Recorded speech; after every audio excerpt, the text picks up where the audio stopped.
filósofo Antonio Escotado y el escritor Fernando Sánchez Dragón.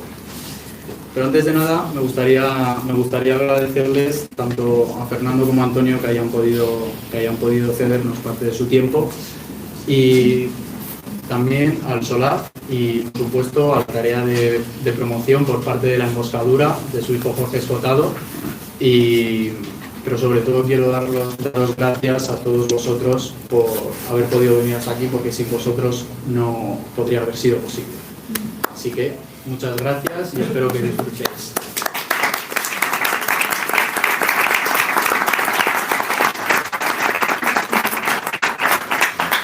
Todo vuestro. Bueno, buenas tardes a todo el mundo. Gracias por haber atravesado la meseta viniendo desde tan lejos y con un tiempo tan ojo como el que estamos padeciendo hasta aquí.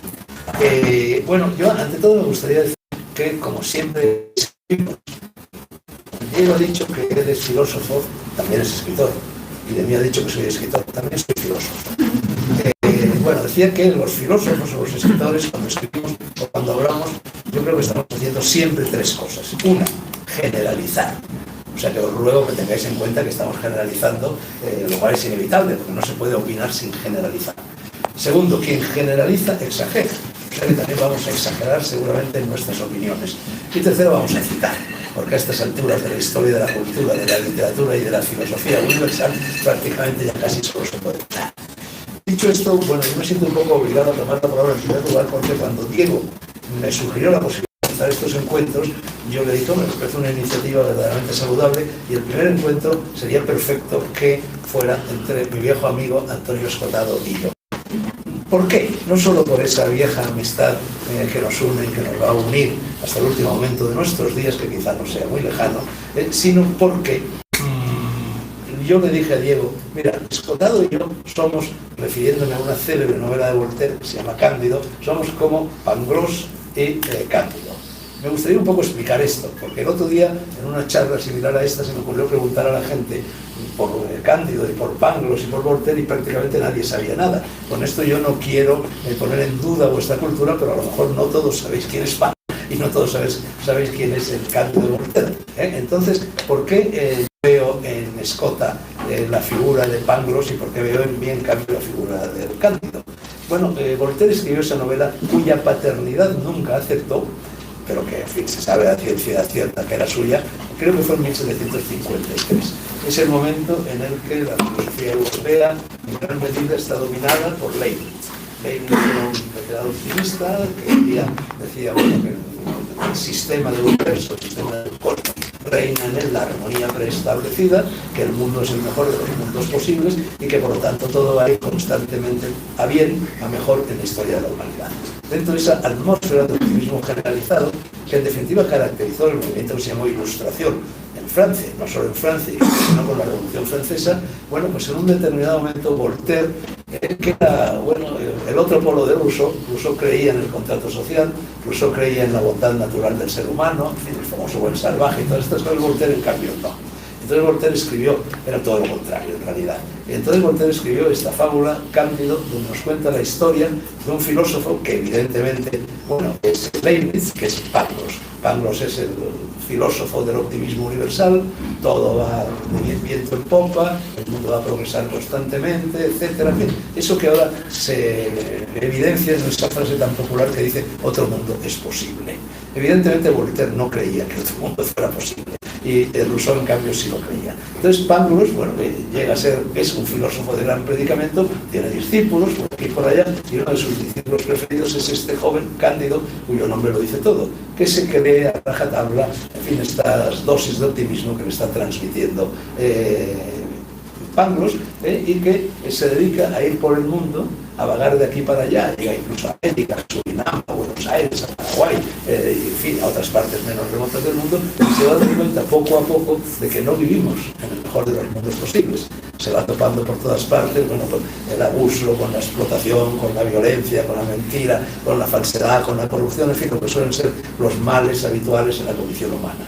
Entonces, poco a poco va renunciando, manteniendo siempre una relación casi filial con Pangloss, va renunciando a esta filosofía optimista de Pangloss y termina pues cultivando un huerto en Estambul. la moraleja implícita en esta fábula es que frente a quienes proponen, bueno, una serie de medidas sociales, políticas, económicas para conseguir un mundo mejor y creen que eso es posible, hay quien piensa como Cándido, bueno, que la condición humana es la que es, que no se puede modificar, que la única manera de mejorar el mundo es que cada uno cultive su huerto. La novela prácticamente termina cuando se le pregunta a Cándido: ¿y ahora qué haces? Después de haber recorrido el mundo entero, buscando soluciones, queriendo arreglarlo todo, dice: yo cultivo mi huerto. Transmitiendo el mensaje, un mensaje de individualismo frente al colectivismo, transmitiendo el mensaje de que si todos cultiváramos nuestro huerto sin meternos en el huerto de los demás, el mundo probablemente se parecería bastante más a un vergel de lo que se le parece por el otro camino. Bueno, aquí llegamos, ¿por qué llegamos a Escotado y a esta antinomia pan-roscado? A mí me sorprende mucho. Si yo leo Los enemigos del comercio, en fin, esa obra que tiene ya 3 colosales volúmenes y que es verdaderamente una de las grandes obras de filosofía de historia que se han escrito en el mundo. Es una obra extraordinaria. Si yo leo esas obras, estoy prácticamente de acuerdo en eso y en casi todo lo demás con Escotado.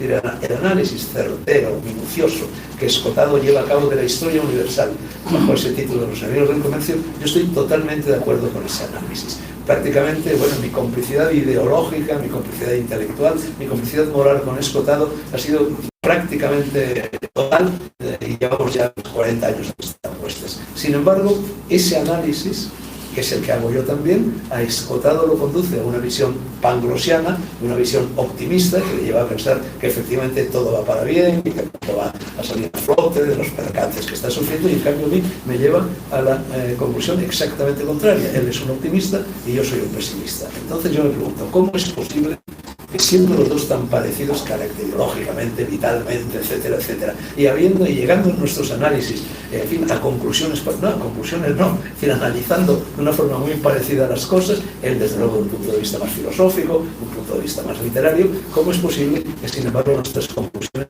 sean tan divergentes? Entonces, bueno, hay una pregunta que formuló un filósofo español interesantísimo, absolutamente olvidado en estos momentos, un filósofo conservador más no poder, que era Donoso Cortés. Donoso Cortés, que era diputado en Cortes más o menos a mediados del siglo XIX, un buen día se alzó en el hemiciclo y, dirigiéndose a sus señorías, les dijo: señorías, están ustedes completamente equivocados. El mundo no avanza, el mundo retrocede. Bueno, Escotado cree que el mundo avanza y yo creo, con todos los matices que se puedan aportar, yo creo que el mundo retrocede, y por eso me ha parecido oportuno, bueno, que en este torneo medieval, esto casi es como gladiator, una cosa así, entre Escotado y yo, a propósito de si hay razones por optimismo o hay razones por el pesimismo. En definitiva, seguramente en la divergencia de conclusiones entre Escotado y yo hay un elemento de carácter. Es decir, fue Humberto Eco el que estableció una clasificación hoy canónica entre lo que él llamaba integrados y apocalípticos. Bueno, si aceptamos ese etiquetado, Escotado sería un integrado y yo sería un apocalíptico. Y bueno, a partir de este momento, bueno, yo me gustaría añadir también que hay 2 maneras de entender la filosofía. Una que está perfectamente representada por Escotado, que es la alta filosofía, la filosofía de los grandes sistemas. Yo creo que no me desmentirá Escotado si digo que, bueno, que sus ídolos o sus modelos filosóficos, a cuya trayectoria más o menos se ha tenido a lo largo de su propia trayectoria, arrancan en Aristóteles y llegan hasta Hegel. De gran filosofía, alta filosofía, filosofía de grandes sistemas. Yo me he autocalificado también de filósofo al principio de este debate, pero yo, mi filosofía es la de los pequeños sistemas. Mi filosofía es la de andar masa, es la de los estoicos, es la de los epicúreos, es la de los cínicos, es la del taoísmo, si nos vamos a Oriente. Y seguramente ahí, en esta diferente manera de enfrentarnos a la filosofía, Escotado y yo, radica también el enigma, la respuesta del porqué de nuestras divergencias. Escotado. Bueno. Llevo unas notas, el cabrón. Yo no. Me quedo con lo de apocalíptico, Fernando. No te gusta ser llamado apocalíptico, si no me equivoco. Sin embargo, siguiendo el del discurso que has montado, un discurso que se sigue de la situación inicialmente montada por tu relación con Diego, el querido Diego que por ahí anda, pues termina siendo apocalíptico y yo integrado. Pero yo sé que a ti no te gusta ser apocalíptico. Ni a ti integrado. Ni a mí integrado. Creo que ahí le veo yo un problemilla a las páginas que has leído. Pero podemos ver que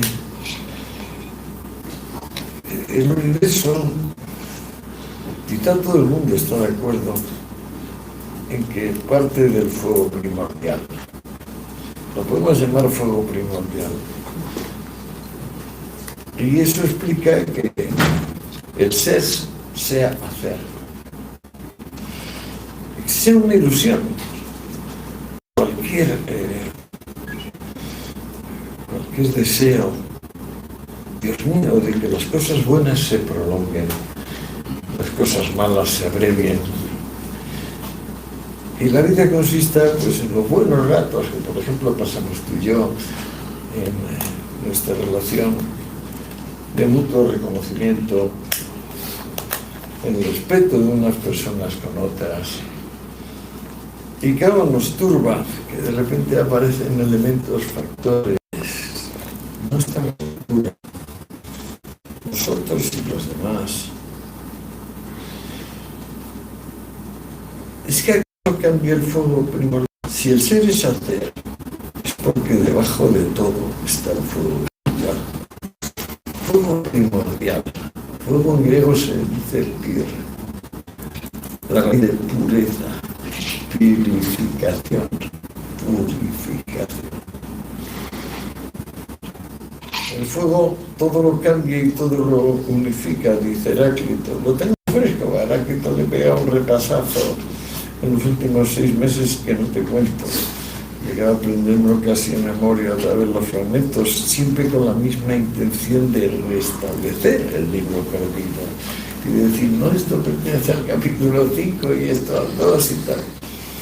Y la verdad es que tengo algunas ideas sobre cómo empieza el libro y cómo termina. Era un libro cortito, ya lo dice Sócrates. Dice un libro cortito, comenta Sócrates en Platón, donde para disfrutarlo hay que ser como un brujo, un buzo de Delos.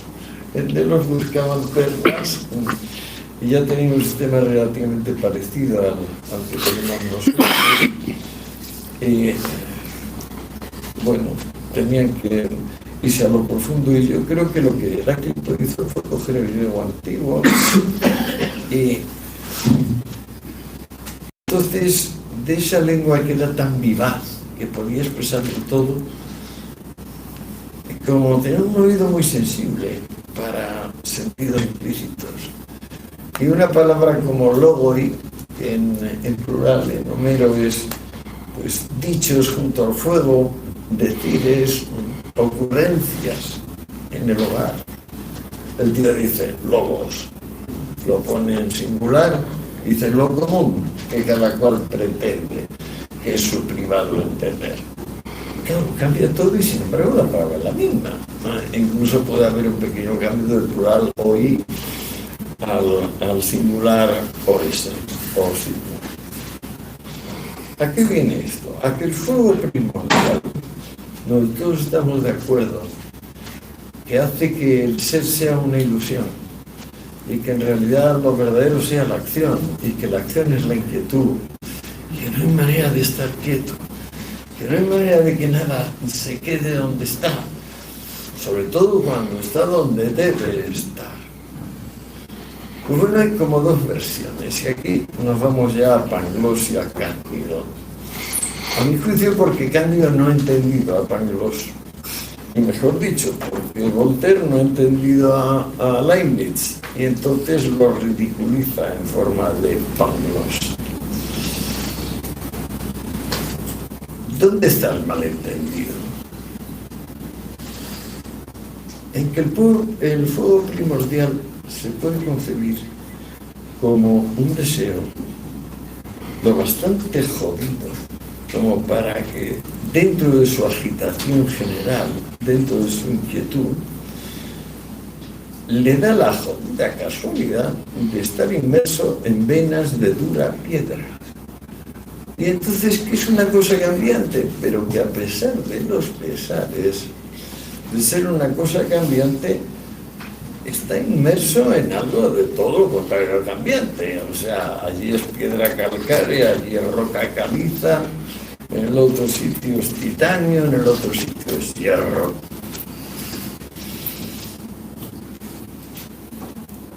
Se puede interpretar el fuego primordial como la poética que nos dice: aguanta. El destino de todo lo inmediato es el abolido. No serás dichoso hasta que no aceptes que hay una inmensa cantidad de incumplimiento en cada cosa que va ocurriendo. Aguanta. Aguanta sin esperanza, porque la esperanza sería esperanza de la cosa equivocada. Y así lo plantea Heráclito. Es más, excediéndose y diciendo, por ejemplo, aquello de lo cual parte la muerte, parte en mayor medida la vida, que aquello que simplemente está vivo y pretende permanecer como tal. Yo creo que ahí incluso se pasa un pelín, porque ya pierde el equilibrio, destaca lo que tiene lo real de pólemos, de conflicto, de desgarramiento. Eso es lo que ve muy bien el Cándido, o lo que pretende ver muy bien Voltaire. Sin embargo, el fuego primordial se puede ver como lo contrario del fuego. Eso sería una pesadilla. Lo contrario del fuego, pero inmerso en venas de dura piedra, un destino obligatorio que sin embargo no tiene nada de épico, de heroico, de gigantesco, de colosal, de digno de vivirse. Pues ya lo tenemos. No se llame fuego primordial, pero es lo mismo. Lo va a llamar Schopenhauer voluntad. Voluntad de la naturaleza. Resulta que entonces todo está regido por algo que lo rige todo, pero que en realidad no quiere nada. Nada en particular, simplemente que no es capaz de suicidarse. No tiene recursos para suicidarse. Esa es la voluntad de la naturaleza, a la cual Schopenhauer, como toda la tradición hinduista, opone el no deseo, el nirvana, la capacidad para decir no me distingo de este río de cosas que unas son buenas, otras son malas, pero inmersas en dura piedra. Yo me abstengo, como el príncipe Siddhartha, que yo no quiero ver el dolor, que no, que esto papá me ha dicho que no y que yo tampoco quiero verlo. Yo no estoy en el dolor.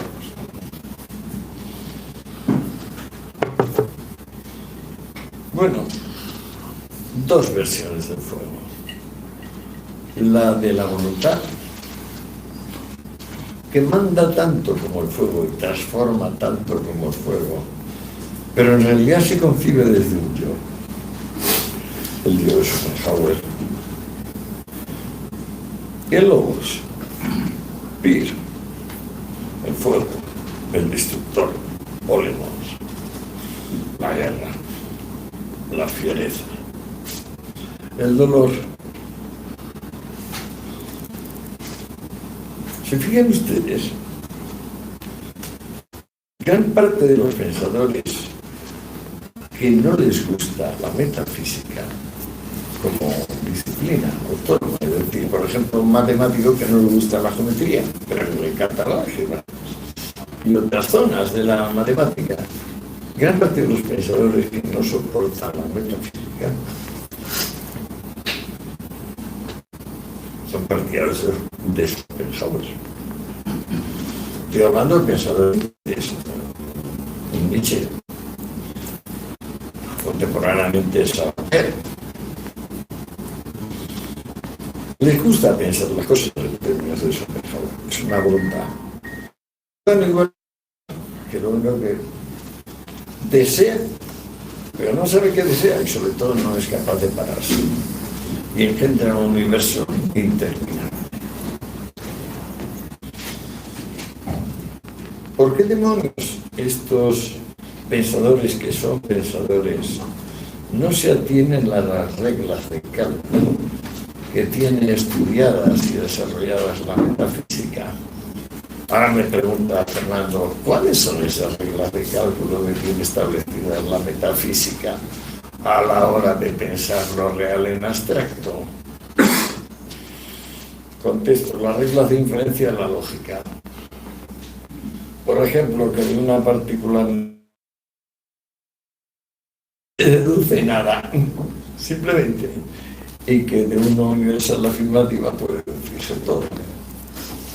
Entonces, igual que en matemáticas es conveniente saberse las tablas, la del 7, la del 9, la del 8, hay tablas de la física. Aparte de esta que he dicho, de la lógica elemental o de la lógica fundamental, hay algunas. ¿Por qué nos quedamos con la versión de Cándido? ¿Por qué nos quedamos con la versión donde lo heroico resulta ser, en definitiva, una ilusión? Fernando. Bueno, vamos a ver, Escola. Yo creo que, haciendo bueno en lo que decía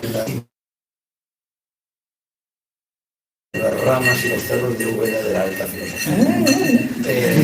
Yo me gustaría traerte un poco, obligarte a poner los pies en la tierra. Claro, mi propósito en esta conversación era más modesto.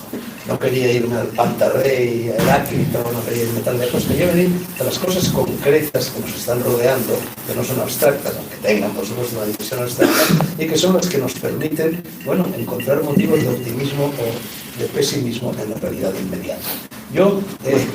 Hay un pasaje del Reisburg, bueno, es un escritor más importante de lo que parece, un escritor nietzscheano, un escritor del superhombre y todas estas cosas.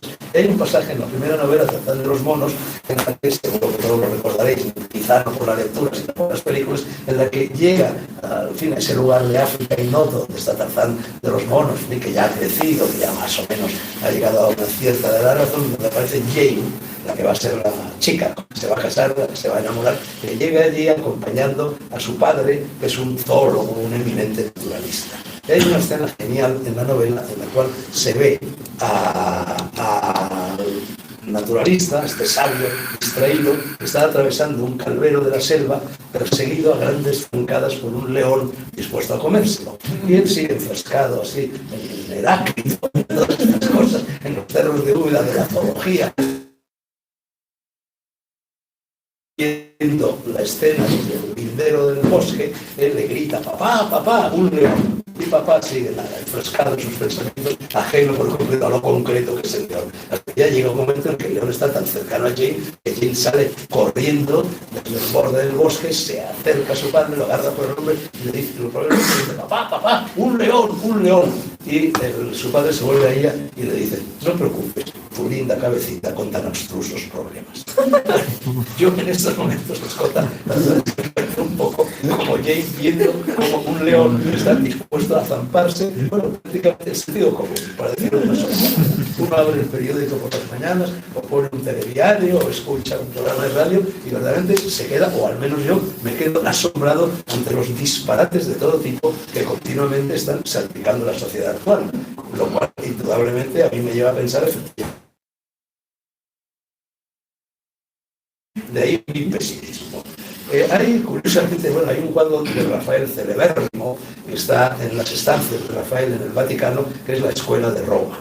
La Escuela de Atenas, perdón, en el cual efectivamente se ve a Platón y Aristóteles, nada menos, y a todos los filósofos de Atenas, pero vamos, Platón y Aristóteles como protagonistas personales, y el uno, Platón, está dirigiendo su dedo al cielo y el otro lo está dirigiendo a la tierra. Bueno, curiosamente en este caso, aparte, a pesar de que Escotado sea el filósofo de raigar de la aristotélica, yo, escuchándote, estaba viendo en ti a Platón, porque te ibas efectivamente por el fuego primordial y todas estas cosas. Yo me convertí en Aristóteles, que quería hablar de las cosas que nos están rodeando. Yo creo que aquí hay un problema y es que yo soy un misántropo. Yo no sé si tú eres un misántropo. Yo no solo soy un misántropo, sino que creo que una persona después de recorrer el mundo, como en definitiva lo ha hecho él y lo ha hecho, llega a la alta edad que tenemos los dos, la descotado es un poco más joven que yo, quizá le faltan unos cuantos añitos para llegar a ser tan misántropo como yo, no es de la misma añada, ¿no? Pero quiero decir, mi misantropía en estos momentos es extrema.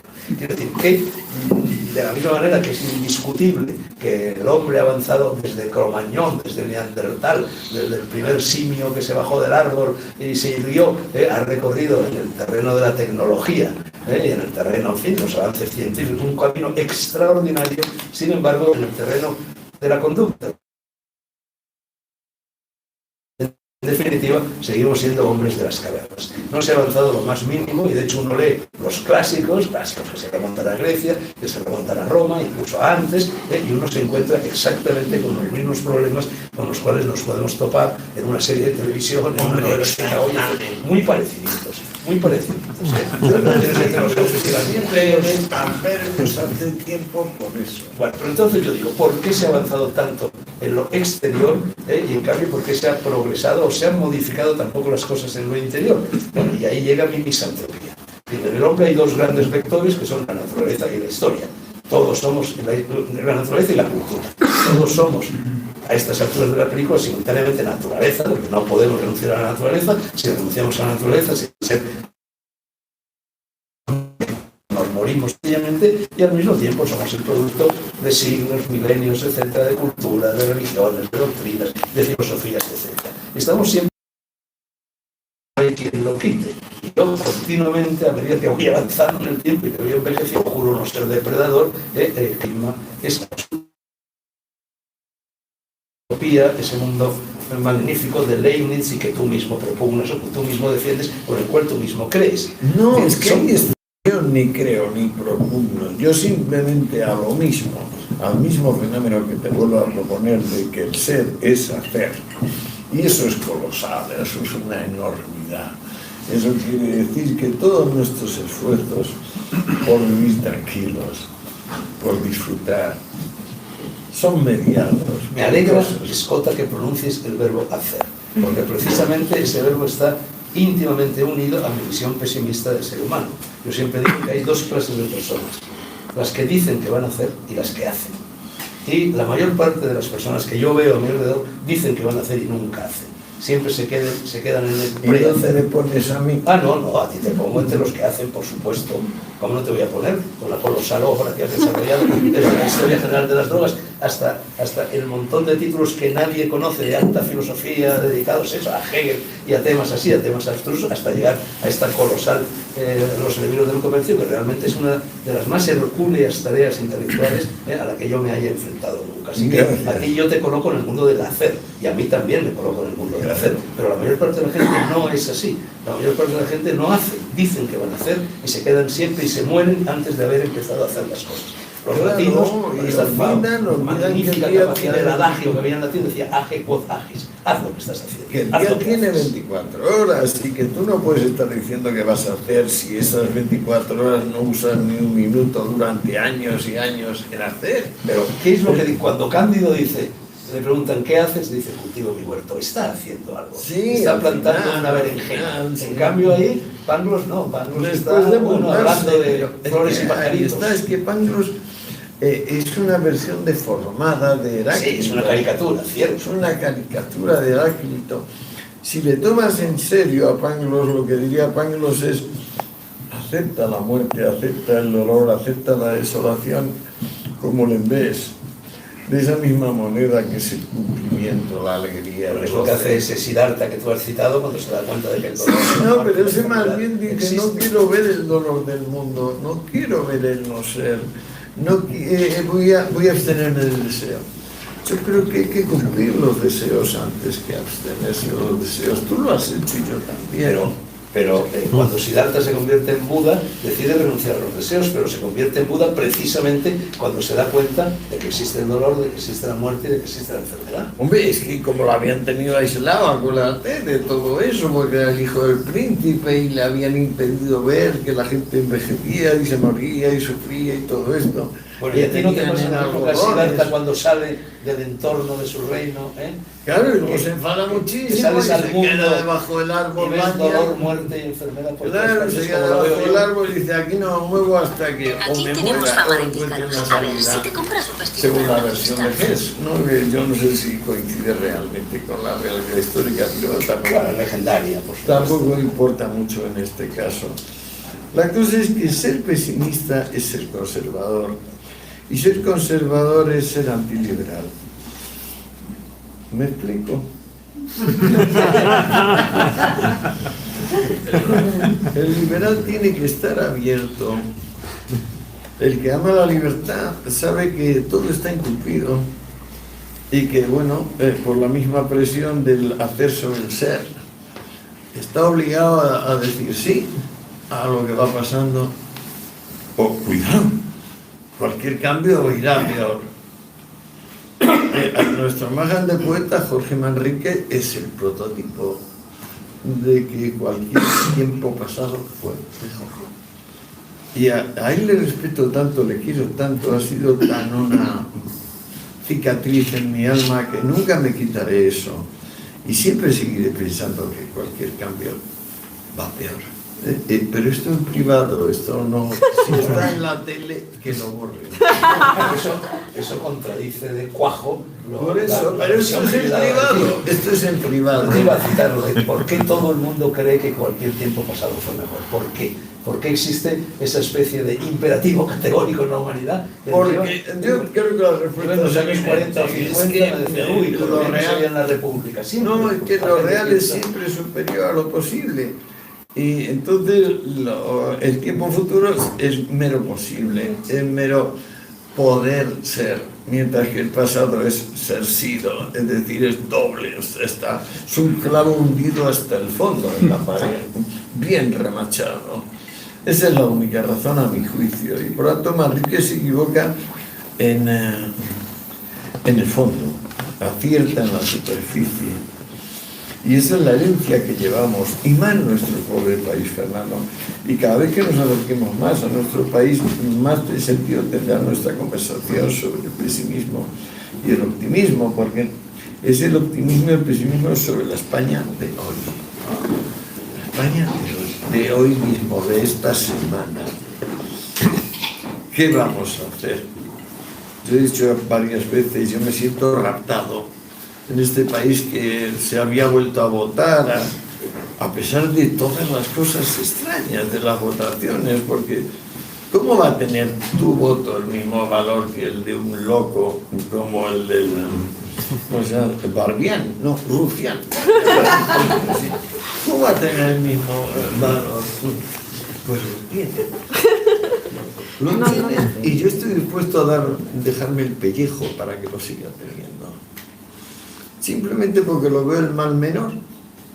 O sea, hay que hacer cosas coyunturales. Hay que hacer cosas que ni por sí no se pueden aceptar, pero que luego en la práctica, con un poquito de ojo y conocimiento, te das cuenta que tomar otra medida sería aún peor. Vamos a ver. Estamos de acuerdo en que la democracia por sufragio universal, libre y directo, que es lo que convierte el voto de Rufián en un voto idéntico en su peso al tuyo, es la madre del cordero de muchos de los males que nos afligen. Y que por lo tanto habría que poner coto a esa leyenda, a ese mito de sufragio universal. Ahora, ¿a ti te asusta la posibilidad de que eso se haga? Bueno, No, eso se hizo, no se puede. eso se hizo y se hizo en tu querida Atenas. No, y luego se acabó haciendo por La sorteo. democracia ateniense, bueno, también para decir, la democracia ateniense Se solventó por establecía sorteo. claramente Primero era la elección, dos y los clases de 500, personas. luego empezamos Los ciudadanos y a los sortear. Ahora se dice ciudadanía y todos somos ciudadanos. Eso a un griego de la época de Pericles le hubiera horrorizado. No somos todos ciudadanos. No, Para ser vámonos a lo ciudadano concreto. había que aprobar la paileia. Ya no, pero Y vamos si a lo no tenías la concreto. El paileia, eras Areópago un súbdito que ateniense tenía que ser eran misericordiosamente 500. gobernado, pero podía tener voz y voto en los asuntos de la comunidad. Vámonos a lo concreto un momento, Fernando. El Areópago eran 500 hombres, 100 de cada tribu, de las 5 tribus, con Clístenes entre la quinta, que era la que estaba excluida porque no producía lo bastante. Porque ten en cuenta que solo eran miembros ciudadanos de pleno derecho los que producían más allá de ciertas medinas que llamaban, que eran unas cantidades de áridos o de volúmenes, se podían ser lo mismo aceite que lo de trigo y tal, eran unas medidas. Pues con Clístenes, si no recuerdo mal, en 506, entra la quinta tribu y entonces ya literalmente votan todos, aunque no produzcan prácticamente nada o menos de lo que consumen. De esos 500 hombres, pasado el tiempo, se dan cuenta de que da lo mismo elegirlos y empiezan a sortearlos. Bueno, sortearlos y entonces se eligen por sorteo. Lo que nunca se descarta es que de vez en vez, o bien por sorteo o bien por elección, cambian. Entonces, ¿tú qué Lo que necesitamos es que nadie se quede para siempre. O sea, el problema con Chávez y con Castro y con todos es quedarse para siempre.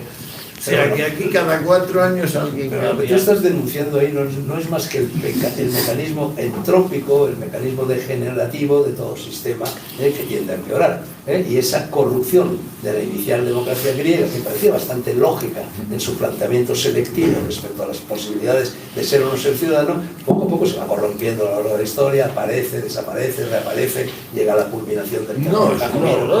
acuérdate que hasta el siglo XX y XIX no vuelve a haber una Hasta la Revolución Francesa, Pero claro, en la Revolución Francesa se plantean convergen, porque luego ven Napoleón. converge inmediatamente llega Napoleón, inmediatamente. Bueno, pues entonces en la Revolución Francesa, que es cuando la democracia vuelve a coger un vuelo y a tener una presencia, al menos en el mundo occidental, ahí precisamente es donde llega Voltaire y llega Rousseau. Voltaire dice la solución es individual y Rousseau dice la solución es colectiva. Porque Rousseau cree que el hombre es naturalmente bueno y Voltaire cree que el hombre es un depredador. Y hay un tal Condorcet, que es coetáneo de los dos, un poquito más joven, que enuncia el famoso teorema de los jurados, donde se dice que se trata de elegir a dos. Una masa de personas va a elegir racionalmente. Si son más de dos, va a elegir caóticamente.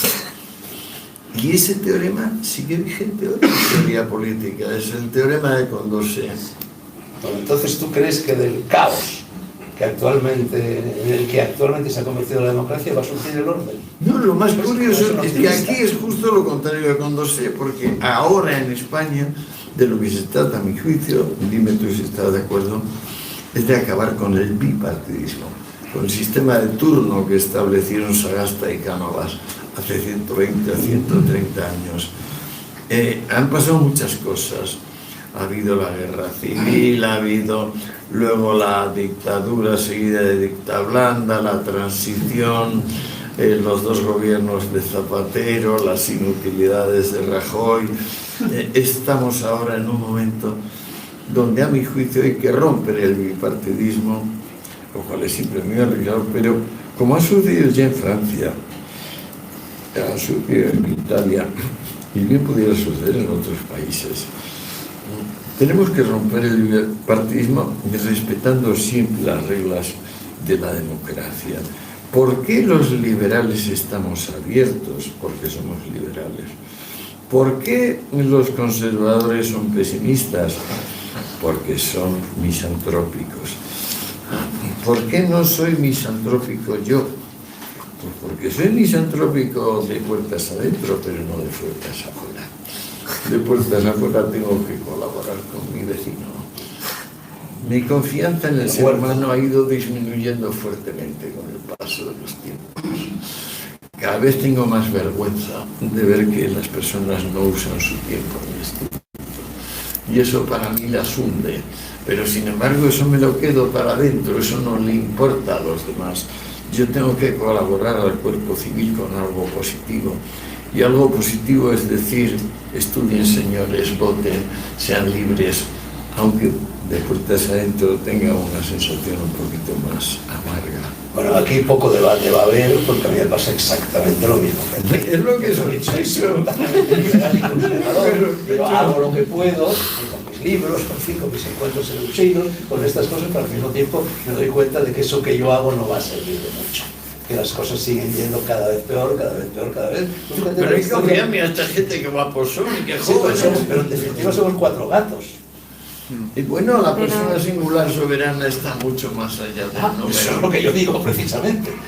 Eso es cultivar tu huerta. La persona singular soberana es como un país Pero bueno, tú entero, fíjate, como varios. ciñémonos a la historia de esta reciente democracia española. Prácticamente cada presidente del gobierno ha hecho buenos asuntos. Hemos ido casi constantemente, con la excepción de Aznar, hemos ido casi constantemente de mal en peor, hasta llegar a la apoteosis actual, que verdaderamente el caso de Pedro Sánchez es el de un cinismo escalofriante, de apego al poder, dispuesto a todo, como rara vez he visto yo, no en la historia de España, sino en la historia de la humanidad. Entonces, bueno, parece ser, ¿no? En fin, estas encuestas que están saliendo del CIVITA, manipuladas, por supuesto, por tezanos y tal, pero bueno, parece ser que en contra de lo que la lógica que tú invocas aconsejaría, en lugar de huir como de la peste de Pedro Sánchez, hay españoles que se acercan a él cada Pero vez solo con mayor número. parece, y bien se cuidan de convocar elecciones. Ya, sí, ya, por supuesto que sí, pero las van a tener que convocar, quizá antes de lo que sospechan. A ver qué pasa. Luchemos A ver por qué eso. pasa. A mí me lo dicen. Luchemos. Me he pasado la vida entera luchando y que sigo en ello. Me encanta Por el supuesto que sí. proyecto del planeta tuyo, me encanta. Ya te dije que cuentas conmigo. Lo explico, le he propuesto a Escotado ahora, cuando comíamos juntos, yo le he propuesto antes al Planeta la publicación de un libro que tendría que hacerse a toda velocidad, vamos, el mes que viene, y es que Escotado y yo nos reunamos en mi casa de Castilfrío durante 3 días con Albert Rivera, Santi Abascal y Pablo Casado, un libro de conversación. Y ayahuasca. Dos filósofos, dos intelectuales, si permitís que nos adjudiquemos No, y con ese Sabater adjetivo, también. con Sabater si quiere, con Sabater no sé si va a querer, ¿sabes? Sí, Sabater. Sabater está retirándose un poco de todo, desde que murió Eso su dice, mujer. pero no. Bueno, en cualquier caso, Sabater sería perfecto. Sabater, Escotado y yo, entonces, donde sometemos a estas 3 personas, que son, tanto si nos gustan como si no, tanto si despiertan recelos en nosotros como si no, son los únicos políticos que en estos momentos representan lo que sería el título del libro. El título del libro sería La Alternativa, España vertebrada. Un libro de conversaciones en los cuales Escota, Sabater y yo proponemos grandes temas de nuestro tiempo y grandes temas de la situación española a estos políticos. A ver, Casi vamos mejor viendo. que ellos empiecen con sus soluciones y Sí, nosotros le damos caña. Entonces, esto del bipartidismo es un mal endémico en España, porque supongo que sabéis que cuando muere Alfonso XII, en su lecho de muerte, se dirige a su mujer y le dice: Cristinita, guarda el coño y de Sagasta a Cánovas y de Cánovas a Sagasta. Y ahí seguimos, girando y girando y girando en esa noria del bipartidismo. Oye, aquí no hay ningún policía que venga a fastidiarme si me fumo un pitillo. Bueno, El único lo más cercano a un policía sería yo. Pero no. Que detesto el tabaco, pero no lo voy a hacer. Haré de tripas con Pero sí. Fúmatelo. fúmatelo. Ah, pero ¿No? y para Sí. corazón verano. Pero, ¿y dónde está un platito o algo para que no incendie la sala? Tienes un vaso casi vacío que te puede servir de Un plato. cenicero. Debe haber algo más preciso. Pero bueno, vamos. Scott. Es que yo me voy a desmayarse con el mono de la abstinencial del tabaco. Yo fumo como respiro. Desde hace 60 años. Y yo respiro gracias a que no fumo. Ya, eso es imposible.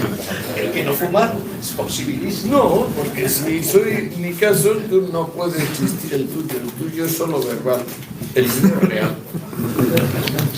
Yo te he hecho un campeonato de radiografía sobre cómo están tus pulmones y cómo están. Yo no quiero verme, hace 50 años que no Lo sé, me lo miro, sé. ni el pis me miro. Bueno, dejémonos de Vale. tabaco. De chutadas. Vamos a voy a remontar un poco el vuelo y te voy a decir, bueno, en mi opinión, yo soy maltusiano. En mi opinión, el crecimiento Malthus es un marino, tío, parece mentira que me digas esto. Pues no parece mentira. Escribe en Déjame. 1799 el famoso ensayo sobre la población y es una colección de Y embustes. Heráclito, Una detrás de y otra. Heráclito cuando escribe, mucho antes. No, O sea, que eso no es un que lo argumento de Malthus que- es una colección Oye, de vamos, embustes yo digo que soy detrás de maltusiano, otros. yo que he tenido la dicha Ay, Fernando, de que no nacer, puede ser. de nacer en un Hablaremos tú y yo privado, no quiero que te pongas en vergüenza. No. Malthus es un horror, de verdad te lo digo. Divino maltusiano. Yo he leído el ensayo. Hablemos del crecimiento demográfico. ¿Crees que hay un crecimiento demográfico o no? Ya, pero ¿a ti qué te Sí. preocupa? ¿Que crezcan nosotros o que A mí crezcas tú? me preocupa que yo, que he tenido la dicha relativa de nacer en un mundo que estaba bastante vacío, en relación al actual, ahora está todo absolutamente lleno. Es alucinante. No, mira, vayas donde mira vayas, lo que a un hay sitio, a un hasta restaurante, llegar a este a un sitio, avión, donde sea, Fernando. está todo lleno. Hasta llegar a este sitio. No, Esto es la vaciedad pero que esto es una situación excepcional. Ya, Y pero además- muy bien pasa en todo el resto. y además nos la presentan, dice España se está despoblando, es uno de los grandes problemas. No, no es uno de los grandes problemas, ojalá se despoblase más. Vamos, yo personalmente estoy convencido de que la única solución que tiene España es la expatriación del 80% Ya, de los españoles. Fernando, eso es un considerato. Entonces, en cualquier caso, Pero ni aplausos ni castañas. en cualquier caso, Despoblándose, si son procesos impersonales, Fernando, Es correcto. que no dependen de lo que tú o ¿tú yo crees, queramos. ¿tú crees que en un mundo en el que haya 7.000 millones de personas, que según nos dicen los índices de la ONU, ¿verdad?, van a ser 10.000 dentro de 10 años, Sí. y 20.000 dentro de 30 años, y 100.000 dentro de 100 años, ¿tú crees que realmente el planeta puede alimentar? Y puede Yo dar lo que cabida sé es que a no ese soy crecimiento profeta y demográfico tú brutal? tampoco, No, no. que somos ciudadanos actuales, que lo nuestro no es ver qué pasará dentro de 50 años, sino ver qué pasará dentro de 3 o dentro de 1. Perdona. O sea, nuestros análisis y nuestras tal sirven, entre otras cosas, para, en cierta medida, calcular cómo puede ser el futuro. Por eso has dicho Tú que estás hablando de Albert que es Rivera, una o de forma Pantaleón, estamos curiosa. hablando de un futuro inmediato en este caso. Es inevitable que de nuestra actividad Lo se más que desprenda una aceptamos visión es del un medio futuro. plazo, Fernando. O sea, 3-5 años es lo más que se puede dentro de lo razonable. Entonces, ¿a ti el crecimiento demográfico te parece un vector positivo? Sí, porque es que O sea, cuantos más veo seamos, que cuando mejor. alguien dice que sobra gente, siempre está pensando que sobra el vecino, pero no que sobra él. Yo pienso que son el de la otra ciudad. ¿Y tú? No, sencillamente. Sobramos nosotros probablemente y los demás Nosotros ya estamos tienen amortizados. opción para vivir. O sea, yo creo que la Tierra está capacitada para dar de comer a 7.000 millones, pues, aunque no lo parecía, porque acuérdate que Europa hace 100 años tenía 700. ¿Tú crees que no hay un deterioro medioambiental? Lo contrario, creo que la comodidad es infinita. Creo que todo el mundo lleva en el bolsillo la biblioteca Alejandría multiplicada por 1000 y que podría ser Aristóteles si no fuese No, todo perdona, por vocación personal. Perdona, esto no tiene nada que ver con el deterioro medioambiental. No, sí, el teléfono no mancha nada, apenas da mucho calor porque el circuito integrado genera una cantidad de calor No acumulada. estamos hablando de conocimiento, estamos hablando de crecimiento demográfico. No, O sea, pero no hay un entonces impacto medioambiental del crecimiento medioambiental. demográfico. Deterioro medioambiental viene pues eso de polución, ¿no? Bien, bien. Pues ¿en qué poluciona el teléfono? No, el teléfono no. Para nada. 100.000 Y sin millones de embargo el personas teléfono hablando es por la teléfono, claro extinción que total de evoluciona. los últimos 10 años. Pero bueno, es que es que esto es un sofisma.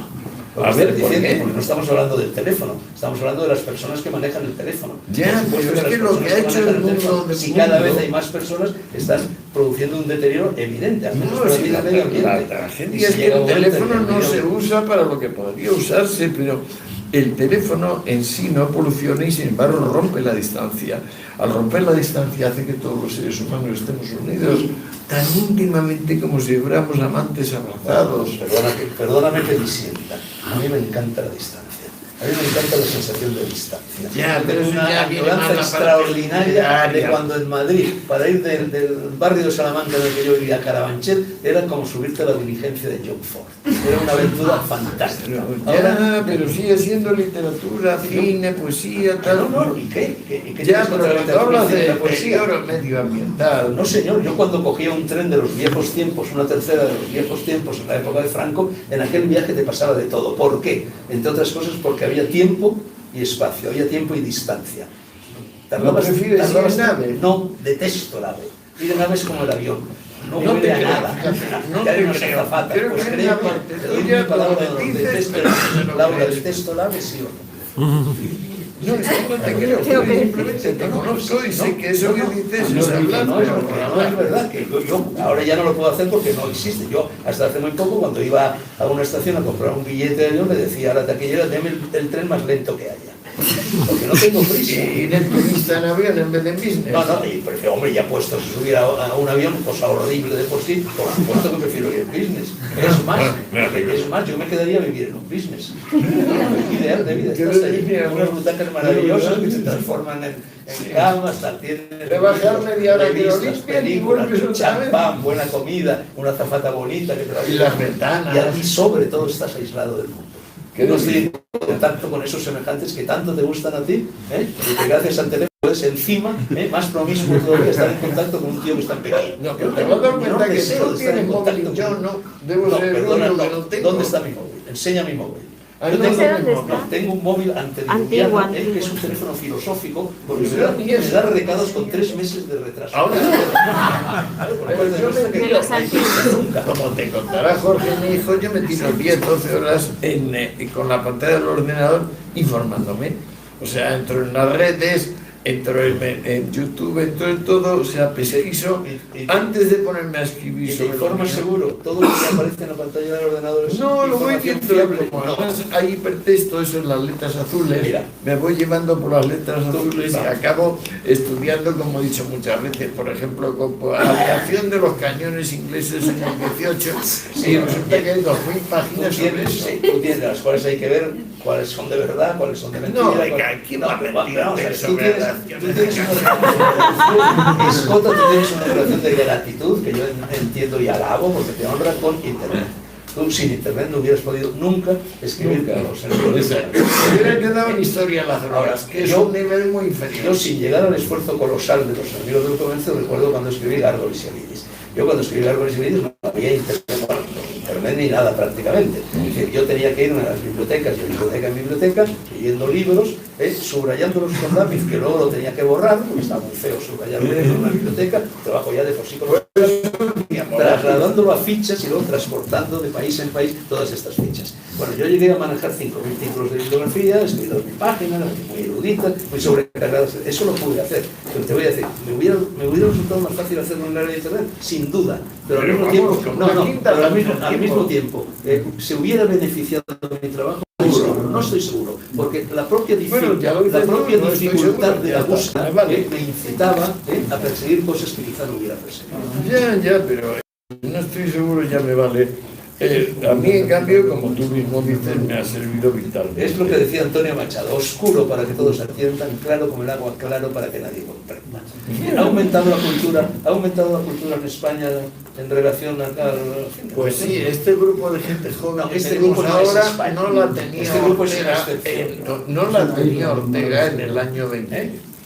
Este grupo es una isla en un mar de vacidad. Efectivamente, este grupo no. Este grupo está en todas partes, porque mi hijo Jorge me lleva para acá y para allá y no paramos. Lo mismo aparece en Mérida que aparece en Alcoy, que aparece en Alcalá. Lo están viendo en Perú ahora. No, este grupo está vivo Yo de verdad que no en tengo buena más medida idea por de lo que estoy internet. viendo en Perú. Pues te están viendo en Perú. Pues te están viendo. Internet arroja Este la también en distancia. Perú. Mira, hay un cuplé famoso de Concha Piquer, que cuando empezaron a haber aviones que unían Madrid con Nueva York, y decían, ahora puedes llegar, puedes salir de Madrid a las 12 de la noche y a las 8 de la mañana estás en Nueva York. Y en este cuplé, la Piquer termina diciendo, ¿y qué hago tan temprano en Nueva York? Esto es como... Los estás ilustrando. Hay un cuento celebérrimo de esa de Queirós que se llama El Mandarín, que luego fue llevado al teatro por Alejandro Casona en una obra que se llamaba La barca sin pescador. En ese cuento, es un cuento moral, de esa de Queirós, se plantea el problema de que a un individuo que está en Lisboa le dicen, hay un mandarín en la lejana China que es riquísimo y si tú aprietas ahora tú no lo conoces, no vas a saber nunca nada de él, no vas a conocer a su padre, ni a su hijo, ni a su mujer, ni a su primo, ni a nadie, y si aprietas ahora este botón, la inmensa fortuna del mandarín pasará a tu poder. Y aprieta el botón. Vale, en este caso le servía al protagonista del cuento de Queirós, le servía para algo lo del mandarín, aunque luego el cuento termina fatal, pero ya los remordimientos llegan, no le sirve para nada la riqueza en el que ha llegado el mandarín, etc. Entonces, ¿para qué quiero yo que me vean? Salúdales. Pero da Hola, igual. hola. Pero- No lo toméis a mal lo que acabo de decir. Pero te quieren ver. Podría decir igual de Venezuela o de Surinam o donde También. fue Cándido. ¿Qué se gana con eso? Eso es cantidad, no es calidad. No, para ellos. Bueno, Hombre, quiere ver cantidad en y cualidad. Si estamos pensando por qué demonios el liberal está comprometido con la apertura y por qué demonios el misántropo está comprometido Liberal con es un término en este momento sumamente equívoco. Y te lo dice una persona que, bueno, que ha sido casi punta de lanza, paladín y campeón del liberalismo en este país. Pero es verdad que en el liberalismo caben muchas cosas, y el liberalismo también se ha convertido en un determinado momento en una especie de dictadura economicista del mercado en contra de lo que era su presupuesto inicial. ¿Qué palabra pondrías como supresión del equívoco? Pues yo, por ejemplo, izquierdas y derechas ya me he dado cuenta que son absurdas y anacrónicas porque vienen de la determinación geográfica aquella de la Asamblea Nacional, donde a la izquierda en Mirabeau y de Sieyès estaban el grupete de Robespierre y los otros, estaban simplemente a la izquierda. Y por esa mera determinación geográfica, entonces ya no tiene sentido. Yo te diría, ¿por qué no te diría? Es palabra menos bonita, pero te diría, yo sustituiría la palabra liberal por no intervencionista. No intervencionista. No es una palabra bonita, pero creo que es una idea. Sí, no, yo la tengo, la mía para como el movimiento liberal demócrata. No, demócrata no. Para mí la palabra que sustituye el liberal hoy es... Yo en estos momentos, las 4 palabras que más detesto viendo cómo ha cambiado en el tiempo tú y mi apreciación de lo que era el empleado y el empleador. Y ahora defiendes el IRPF, es decir, defiendes los impuestos directos, no, defiendes impuestos que graban el crédito. No, van interconectados. Acuérdate, la razón del income tax, o sea, el impuesto IRPF, impuesto directo, viene de la ley seca, ni más ni menos, no la había en el mundo entero.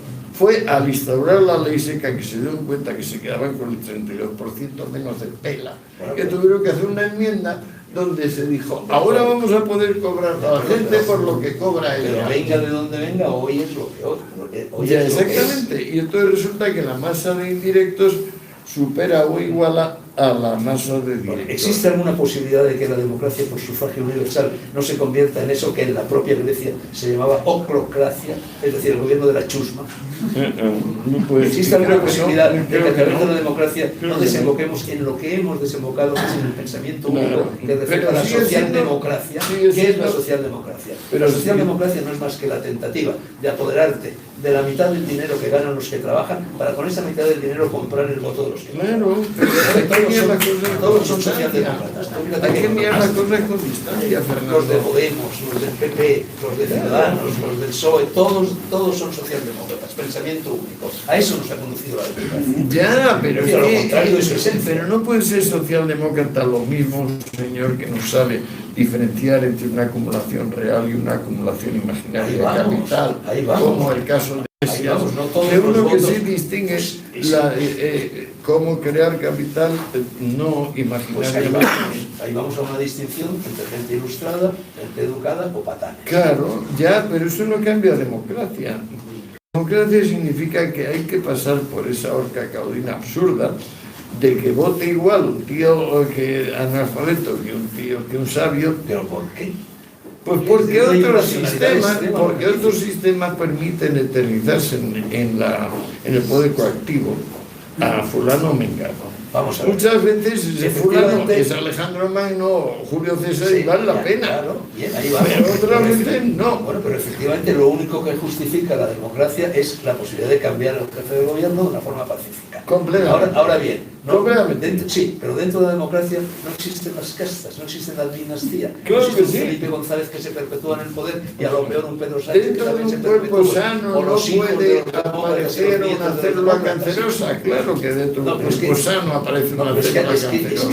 Es que con el sufragio universal aparece fatalmente. Sonaba claro, antes o después. Pero es que así es que digamos la única forma segura de morir es nacer. O sea, lo que pasa es que dentro de la catástrofe implicada en nacer en un régimen democrático es asegurarte la posibilidad de un cambio que se retrasa indefinidamente. En el caso de practicar la monarquía en el sentido más riguroso y absolutista de la palabra. A mí la monarquía me da igual. ¿Qué me importa la monarquía? No hay más que monarquía, aristocracia y democracia. ¿O ves tú un cuarto? Yo estoy a favor de la aristocracia. Ya, de los pero- aristoi, que como sabes muy bien, Pero te no pasa eran lo las mismo eran que los con el mejores, eran los de monarca. la paideia, los Ya aristoi. decía Aristóteles, lo ideal es un monarca sabio, pero es que la posibilidad estadística de que a lo largo del tiempo y a lo largo de los países haya monarcas sabios es muy baja. Bueno, vamos a ver, mira, por lo pronto, en estos momentos estamos asistiendo a la aparición de un nuevo orden mundial.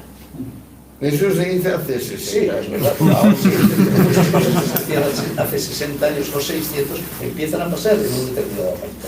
Ese orden mundial, ese cambio del orden mundial está claramente tipificado en primer lugar por la irrupción de los países amarillos, por así decirlo. China, Japón, no tanto, Corea, Tailandia. Benditos sean, pero son tan laboriosos. Eso me parece muy bien. Por otra parte, Trump en Estados Unidos. No vamos a ponernos a discutir si es bueno, malo o regular. En cualquier caso, es una disrupción respecto a lo que era la tradición democrática en los Estados Unidos. El Brexit en Inglaterra. Marine Le Pen, Salvini, Orbán, los Le Pen no ha ganado, por pero todas Orbán partes. y el Salvini y sobre todo Macron, y espero que Sí, pero espero que el Rivera. español Rivera. Santiago. Albert, sí, Sí, que pero ganen, o sea, ojo y que creen un pero ojo que orden. Salvini y Macron son incompatibles. No son los Salvini viene del payaso este, acuérdate, que es el origen de todo el de partido Berlusconi. italiano. No, el payaso, de payaso. Beppo Grillo, de Beppo Eso. Grillo. No, él es de la Liga Norte. No, al contrario, o sea, hay una Ah, es la coalición. Liga, no, con o sea, es 5 Umberto estrellas. Bossi, Claro, finalmente es Bossi. Es hijo de Bossi, pero bueno, Bossi fue defenestrado. No, sí, a vos sí le conocí de casualidad, pues Yo veo de esa simpática Emma Bonino, que también la conocí. Sí, la conocí, claro. Bueno, yo veo en esto, es decir, el voto a Trump, en el voto al Brexit, en el voto a Orbán, en el voto a Marine Le Pen, que crece, en el voto a Salvini, que crece, en el voto que probablemente va a crecer de Santiago Abascal, en España, etcétera. Lo que veo no es un voto ideológico, no es verdad como pretende No es un castigo a lo los políticamente periodistas correcto. apesebrados, que estos son los ultras, no son los ultras. Yo creo que lo que hay No, es un no. movimiento de rebelión generalizada por parte del pueblo llano contra ese mundial. Pero La tú gente está fíjate, hasta el vamos, gorro, me de todas alegro que estas haya cosas de lo gente aquí, políticamente todo, correcto. todo. Entonces ya votan cualquier cosa que no sea políticamente. Me alegro que haya gente aquí que estemos a entrar. No tenía ninguna relación con lo real. Pero sí había, no tenía ninguna relación con lo real. Pero sí había pasado una cosa que era turbadora. Eran los obreros. Nunca lo fue. Sin embargo, a partir de la Segunda Guerra Mundial queda transparentemente claro, cada vez más claro, que los obreros no votan comunista, que si aquí no votan comunista unas franjas de la burguesía y la pequeña burguesía, gente joven. Entonces, viene mayo del 68 y viene la Numirables, viene Woodstock, viene la Primavera de Praga, viene lo de Tlatelolco, viene toda una serie de rebeliones mundiales de tipo libertario. ¿Qué es lo que queda claro? Que la parte que se llama clase trabajadora vota todo menos comunista. Y entonces, todo lo que quedaba de alma comunista, de conciencia roja en el mundo, se congrega y dice: la clase trabajadora se ha traicionado. En vez de decir nos habíamos equivocado imaginando que la clase trabajadora era marxista, no dicen eso. Dicen que la clase trabajadora se ha traicionado. Y como ella se ha traicionado, sus valores, los de la clase trabajadora, no las de ellos, por esos señoritos del Pampingao, esa la vamos a defender nosotros a capa y espada. Entonces aparecen montoneros, Sendero Luminoso, Brigadas Rojas, la ETA, Bader-Meinhof, asumen ese trabajo. Pero ¿cómo se puede asumir el trabajo de una clase que ha desertado? Creándolo políticamente correcto. Pero lo políticamente correcto viene, de ahí viene también, pero viene de antes. viene del miedo a la libertad que anida en el Bueno, corazón del sí. hombre. ¿Qué es el movimiento? ¿Qué es el cristianismo? No, yo me Bueno, refiero, digamos, el al cristianismo es un último movimiento fulminante, polemista, al el miedo a la fulminante libertad, de muy esa parecido a la bala. corrección política. Y todos estos montoneros, grupos de izquierda, por aquí y por allá, que se reciclan con lo políticamente correcto para recuperar votos y poder. Pero luego te Esto pones lo a hacen- leer el miedo a la libertad ¿Qué- de qué- Fromm qué y es? te das cuenta de lo que dice Fromm. Neopuritanismo, bueno, el miedo a la Pero libertad. Fromm no está diciendo que la gente tenga miedo a la libertad, lo que está diciendo es que la gente confunde libertad con la verdadera libertad, que es estar en un mundo extraeconómico, no comprar, no vender. Bien, cierto. Es decir, él es marxista. Sí, pero eso- Y sin embargo, muy curioso porque es un especulador inmobiliario brutal, porque se muere dejando 150 casas y 27 plazas de garaje. O sea, es un loco, simplemente dice por decir y hace lo contrario de lo que dice. O sea, es ridículo pensar que Fromm escribe un libro diciendo, señores, hay que ser libres. Al contrario, lo que dice es, señores, hay que ser libres, olvidando la economía, olvidando comprar. O sea, algo así como poniendo nuestros bienes a los pies de los apóstoles, como manda Hechos de los Apóstoles. Bueno, pero vamos a ver, todo esto, la izquierda no es más que, esto no lo digo yo, lo ha dicho Toynbee, lo ha dicho mucha gente, la izquierda es una secta del cristianismo. Ese libro y te equivocaste, no aceptando mi sugerencia. Hubieras vendido 3 veces más de lo que has vendido.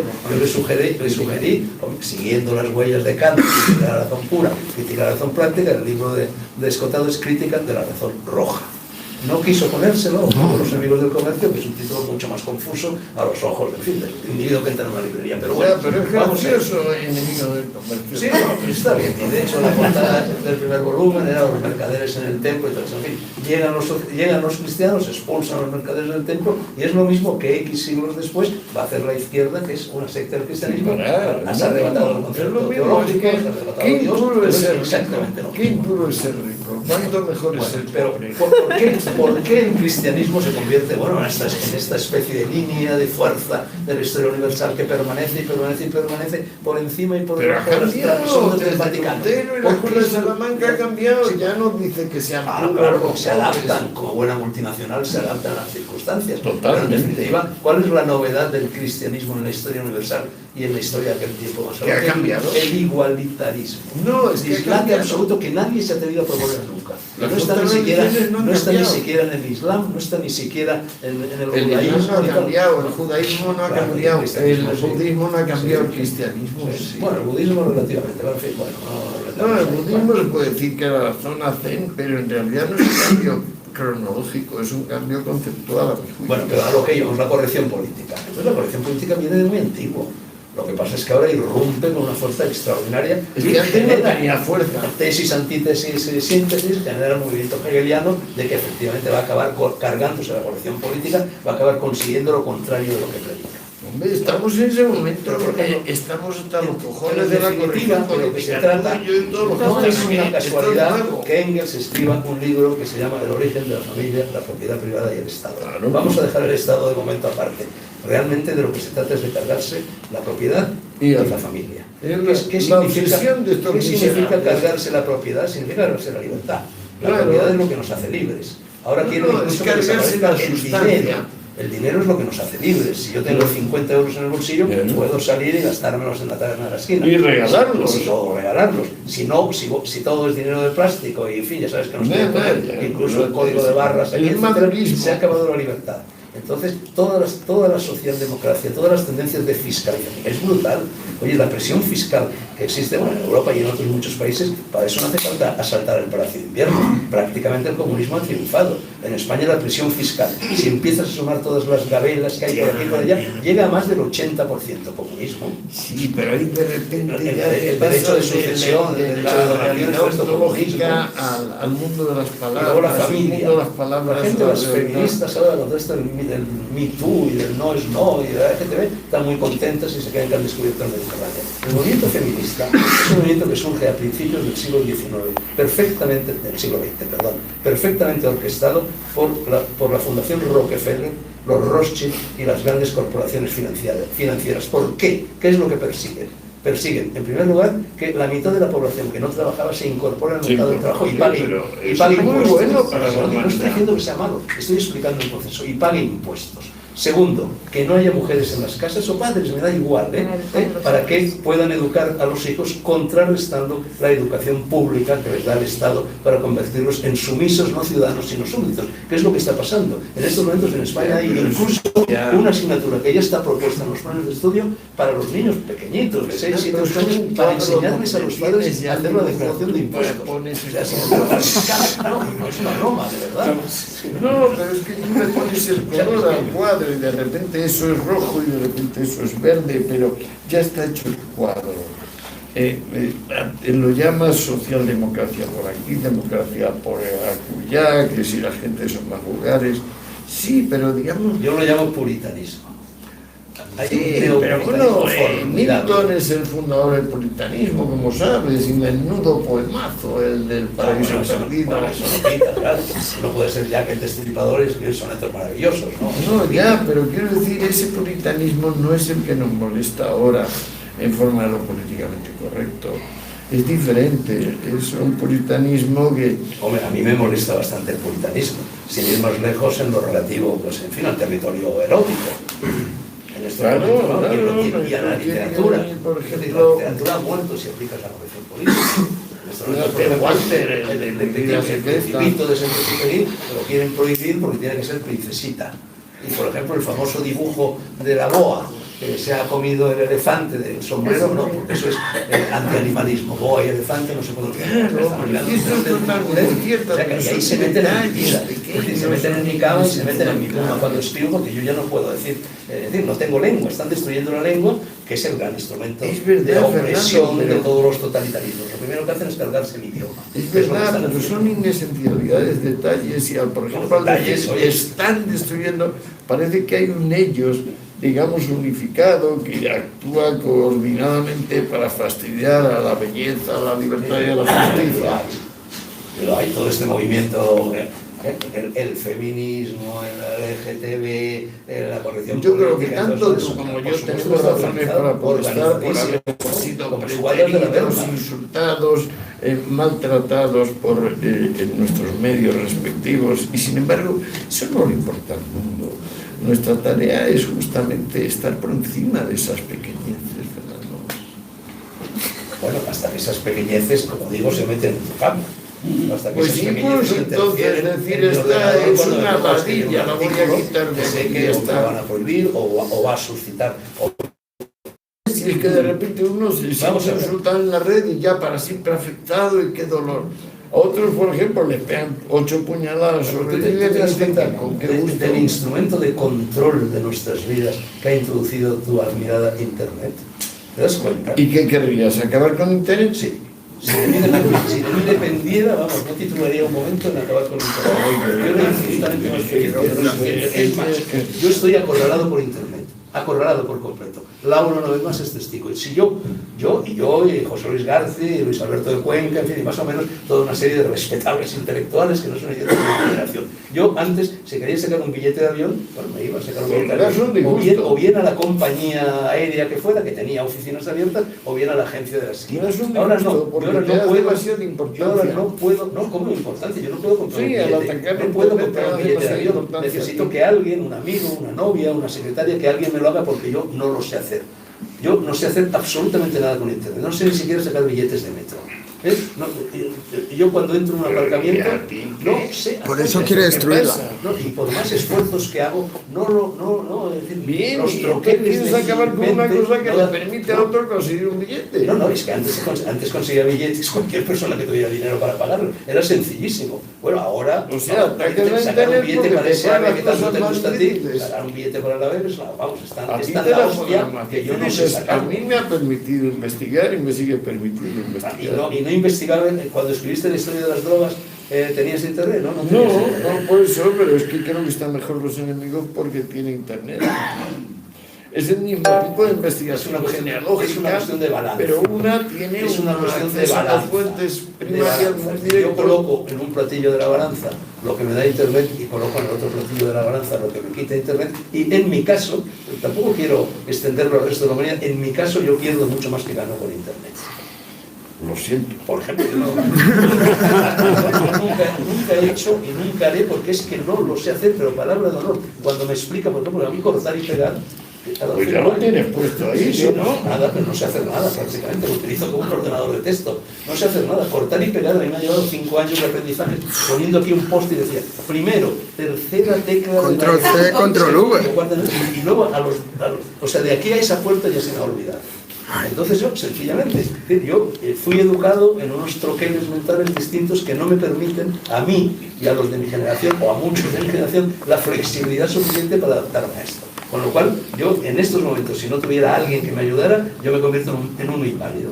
No puedo hacer nada. Que me quiero ir a Bangkok, no me puedo ir a Bangkok. Alguien me tiene que quiero llamar un taxi, no puedo llamar un taxi, alguien me lo tiene que llamar porque no se hace una aplicación. Y ya no hay teléfonos en la calle. ¿no? Efectivamente, es una espantosa, claro. Antes tenías una emergencia y te agarrabas. Yo tengo a mi máquina, a Jorge, que lo lleva, porque si no... es Sí, verdad, yo tengo a Laura, y antes tenía a Javi, y antes tenía tal, Pero Jorge sabe que yo trabajo 10 horas diarias. Luego tú, además de internet, necesitas a Jorge. Aparte de las horas que Sí, dedico pero al es que estudio. antes, a la hora, cuando escribías la historia de las globas, reflexión. no tenías ni internet ni a Jorge. Y la escribiste. Claro, iba de bibliotecario en bibliotecario Y no fue pidiéndole el fantástico favor de que me buscase. A mí es como cuando me dicen Ah, no y tener el otro. móvil, me dicen, bueno, y si te quedas tirado en la nieve en alta montaña, ¿qué haces? Digo, coño, pues joder, vaya aburrimiento si puedo llamar a la Guardia Civil que me rescate. A mí me divierte y me enriquece mucho más y seguramente me llevas a San Bernardo, que llevas si salgo es un por San cierto, Bernardo, sí, sí, o sí. cojo con un hacha que llevo en el coche, corto unas ramas, me hago unas raquetas, camino por la nieve, al lado viendo una lucecita en una cabaña, entro en la cabaña, ahí hay una chavala guapísima, la vida se pone mal. Eso es la vida. No quiero que me lo solucionen todo, quiero solucionar yo mis cosas. Fernando. No, Fernando, no, es así. Odio internet, estoy acorralado, soy un hombre derrotado, porque naturalmente esto es una lucha como el paraíso perdido, efectivamente, de Lucifer frente a Dios. Estoy perdido, pero yo estoy en perenne rebeldía contra internet, y prácticamente todos mis esfuerzos ahora van dirigidos contra internet. La pulga que pica el elefante, ya lo sé, la pulga que pica el elefante, ¿qué le vamos a hacer? ¿Alguien quiere hablar? Preguntar, sí, cosas. Bueno, me dicen que alguien quiere hablar. No, ¿Hay alguien que quiere hablar? No, que si vais a hacer una tertulia. Que si vamos a... pues sí, parece que sí. Pero mira, escota. Bueno, no, pregunta. Mientras yo busco aquí. Desprecias No cuanto en ignoras. sino lo que yo llamo mapa machado, yo creo que lo llamáis escritorio o algo así. Mira, a mí el otro día yo estaba en una cena en la que estaba Félix Sanz, el director del Centro Nacional de Inteligencia, y de repente sonó mi teléfono, que es el teléfono filosófico. Entonces lo cogí. Entonces Félix se echó a reír y me dijo, Fernando, con ese teléfono no podemos espiarte. Me dijo, es el que utilizamos nosotros los espías. Y echó mano al bolsillo y llevaba un teléfono así. Y luego echó mano al otro bolsillo y dijo, para disimular llevábamos este otro, la iPad, eso tal, pero está vacío, es una carcasa, no hay nada dentro. Eso, el mayor... ¿Qué? Sí, fue así, ¿no? O sea, cualquier control que hagan sobre nosotros, en este momento saben todo. Claro, ya sé que es igual como el gran hermano de Orwell se ha quedado, pero muy chiquito al lado de lo que estamos viendo. Claro, con lo de los Big Data y tal, pero eso es por las personas que piensan que, bueno, se sienten espiadas, pero es que... ¿Qué os parece? Es darse mucho. Sí, se ¿Qué os abrimos parece un si coloquio. abrimos ahora Sí. en una manera ordenada? ¿Vale? Y abrimos preguntas. ¿Qué os Muy parece? bien. ¿Bien? ¿Sí? Pues, Israel, pues... Es el primero. Sí, a ver. A falta de... No, déjame, una cosita que quería leerte, una columna que publico en el comienzo nada más, que digo, un mundo donde todo está permitido, pero en el que nada es posible. Así se llama la columna. Y empieza diciendo, me refiero al de hoy. Ahora, dime de qué presumes. Nunca, en ningún momento de la historia, en ningún ámbito de la geografía, ha existido menos libertad. La tecnología, los ordenadores, los videocámaras, los drones y la red lo han vuelto imposible. No me acorralen, por favor. Déjenme cultivar mi huerto como lo hacía el Cándido Voltaire y den por seguro que no me meteré en el de mi vecino y siempre me atendré a la convicción libertaria y libertina de que mi libertad acaba donde empieza la libertad del prójimo, en la línea del huerto del vecino. No fue solo Bakunin, un iluminado anarquista ruso, sino también Stuart Mill, que es el pensador de tu preferencia, un juicioso caballero británico, quien sostuvo que en todo lo que no afecte a terceros debe ser absoluta la libertad de acción y de pensamiento. Ni el gobierno escribió, ni la sociedad, ni la religión, ni las costumbres, ni la moral, ni las leyes tienen derecho a interferir en el ejercicio de la soberanía individual. Eso es ser liberal. El problema es que tú tienes que hacer un discurso basado en la primera persona del singular. Por supuesto, porque tú eres rusoniano y por lo tanto un ser social, y yo no soy rusoniano sino voltairiano y por lo tanto soy un ser individual. De ahí, por ejemplo, que tú en tu literatura huyas como de la peste de lo personal y que yo en cambio en mi literatura todo sea personal y autobiográfico. Bueno, son dos caminos diferentes, legítimos ambos. Hombre, yo me libré de no estar el tuyo. Lo que pasa es que la primera persona del singular, del perfecto, del indicativo es muy fuerte. Yo prefiero un subjuntivo en que la reflexivo. primera del plural. No, desde luego entre yo y el nosotros, yo prefiero el nosotros, pero es que tampoco, ya ves que este normalmente es subjuntivo y reflexivo. Bueno, venga, que me he quitado la palabra. Por Dios, este señor, que ya vamos a una... Han dicho tantas cosas que... A ver, tengo aquí apuntado fuego, Siddhartha y Zapatero, así que creo que soy incapaz de hilar el hilo de Ariadna entre esos tres conceptos, así que simplemente diré un par de cosas como puerta abierta para que la gente luego interprete y dé su propia reflexión, porque yo aquí no soy protagonista. Alto. A ver, creo que no he escuchado en toda la tertulia la palabra responsabilidad, y la he echado de menos. Y dos, creo, y eso es una reflexión muy cortita que quiero hacer al respecto de algo, dentro de las muchas cosas que se han dicho, que es, creo simplemente en primera persona del singular, por supuesto no utilizo el plural majestático, porque yo no represento a nadie, que la corrección política se convierte en la némesis del progreso cuando el grosso de la población se adhiera a un credo victimista. Y quiero que a partir de ahí la gente tiene su opinión. Bueno, me parecen muy pertinentes las dos observaciones y además una de ellas me llena el oído porque yo tenía que haber hablado de la palabra responsabilidad. Porque una de las razones fundamentales por las que yo me opongo a la socialdemocracia es porque llamo a la socialdemocracia el estado de irresponsabilidad. Hace a todo el mundo responsable no de sus propias obras, que es lo que me parece lógico, sino de las obras de los demás. Y a uno le sucede cualquier cosa y llega una inundación de una vaca y el campesino dice que tú tenéis que parar la vaca. O tres chalados, gorrones sin fronteras los llamo yo, se van alegremente a recorrer el Sáhara y los detienen los de la yihad y entonces entre todos tenemos que pagarles la gracia del rescate que hay que pagar. Por ejemplo, en Japón, que es un estado basado en el principio de responsabilidad. Cuando una persona se arroja al tren y se suicida, la familia tiene que pagar absolutamente todos los gastos generales, levantar el cadáver, etcétera, etcétera. O cuando uno de estos gorrones sin fronteras se van por ahí, una fotógrafa Locatis que se va así y tal y cual, y la capturan, muy bien, pagan el rescate y luego tiene que salir en televisión pidiendo perdón con la cabeza baja a todos sus compatriotas y a plazos o como sea tendrá que pagar lo que el Estado japonés ha pagado por su rescate plazo a plazo. Eso es responsabilidad y eso es lo contrario a la socialdemocracia. Nadie es culpable de nada, nadie es responsable de nada. A mí me saludaron en la nariz y no es culpa mía de que he tomado demasiado chocolate, sino del vecino. Hace un año que viví de Japón, estuve allí trabajando en la Universidad de Osaka y hay una cosa que me interesa mucho a raíz de lo que usted ha dicho y es, si una persona se tira la vía del tren al día siguiente no habrá una columna en ningún periódico hablando al respecto. Por supuesto, y lo convierten en, imagínate, en un problema global. Exactamente. Bueno, es el catastrofismo que caracteriza al mundo amarillo. O sea, Dickens, Hugo, el folletín. No vas a ver un titular del New York Times que diga la presentadora de televisión tuvo anoche 6 orgasmos seguidos. No lo vas a ver. Pero en cambio es muy fácil que veas cualquier tipo de noticia alarmante, cualquier tipo de noticia desagradable.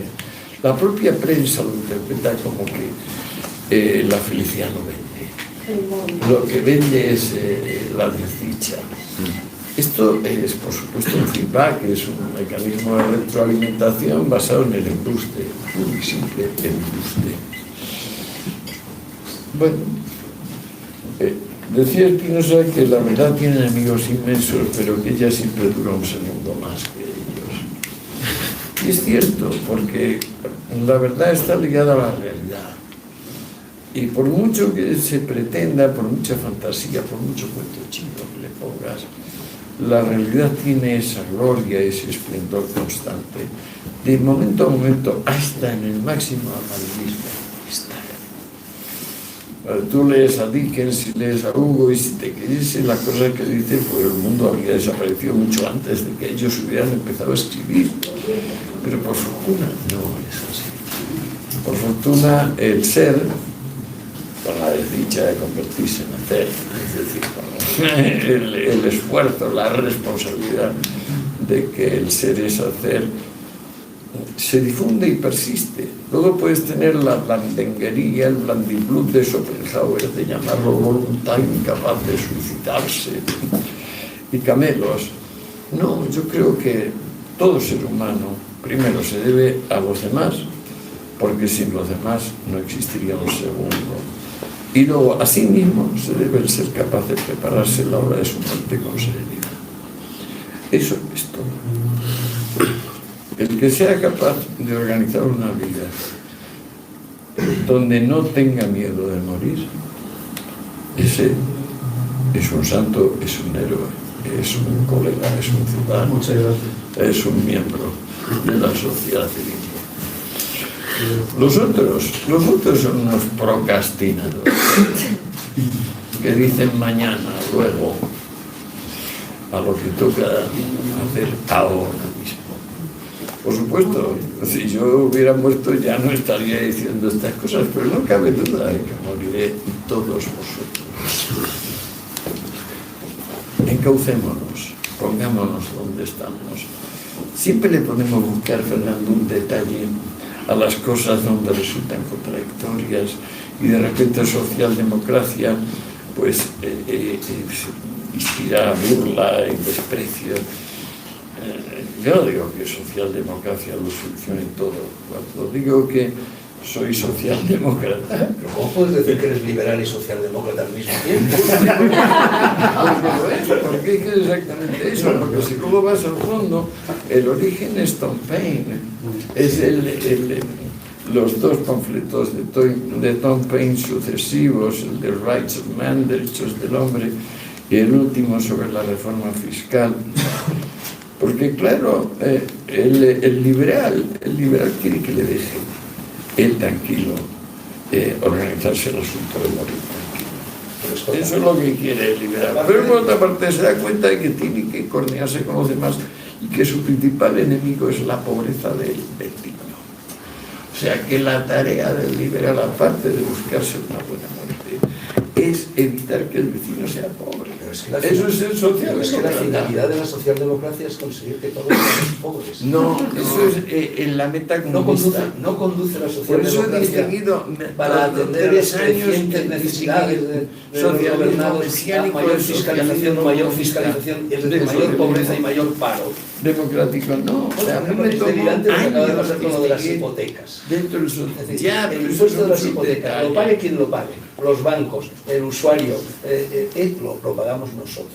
Lo pague quien lo pague, lo pagamos nosotros. Pero sí ¿Cómo que es lo posible primero que la que gente sea tan olvidamos es que burra los bancos como para no somos darse cuenta de nosotros? esto? Y todos los partidos, incluido su amado Albert Rivera, qué bien que haya en la familia Botín. Una miseria. Los bancos somos nosotros. Cada vez que se dice que socorremos a la banca para evitar un problema, es que si no socorremos a la banca habrá corralito y cuando vamos a sacar nuestro depósito no hay nuestro depósito.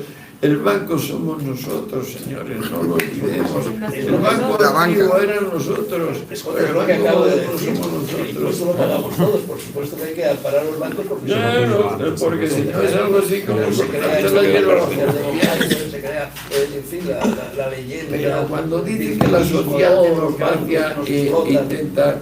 No, precisamente lo que más me costó. Es el viejo argumento de que los pobres son pobres porque hay ricos. Solo a partir Cuantos de más ricos todos- haya, menos pobres habrá. Porque son los ricos los que generan trabajo, son los ricos los que dan sueldos, son los ricos los que traen la prosperidad a un país y no al revés.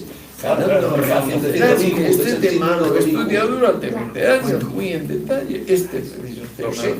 Por Y eso soy me yo el que sorprende te que dije, la los única forma de que no socialdemócratas- haya pobres es que haya ricos, por supuesto.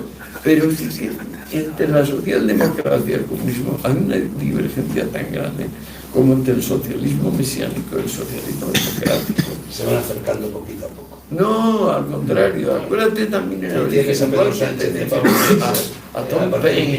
a Tom Paine como el liberal puro, que es el socialdemócrata, que dice, mire usted, no puedo consentir que mi vecino sea pobre, lucharé por todos los medios para que no sea pobre, porque si no me va a joder la marrana de verdad. No, yo lo que lucharé por todos los medios es para que el vecino tenga la misma igualdad de oportunidades que he tenido yo, que le Ya, permita no pero ser eso pobre. igualdad de Si a pesar de tener esa igualdad de oportunidades pobre, una allá mentira es infinita. culpa suya, no mía. No, no es eso. En cambio, la igualdad ante la ley es un asunto que se puede establecer de una vez y por todas, como lo tenemos establecido. Teóricamente establecido, pero bueno, eso es No, otra. establecido, o sea, decretado. En cambio, tú no puedes decretar la igualdad de Establecido. oportunidades. Mira, No, no la He puedes. pasado en mi vida 2 inspecciones fiscales. En la primera, que fue en el 84, fue una inspección fiscal sin ninguna importancia, era porque yo había comprado un Land Rover sin impuestos, porque evidentemente no quería el Land Rover para irme a una discoteca, sino para irme a hacer reportajes por aquí y por allá, me faltó la ficha, y la inspectora del fisco en el edificio de Hacienda me dijo literalmente esta frase. Estoy hablando de 1984. Me dijo, Fernando, si en vez de trabajar en el diario 16 trabajaras en el país, esto se tapaba. Cita, comillas, literal.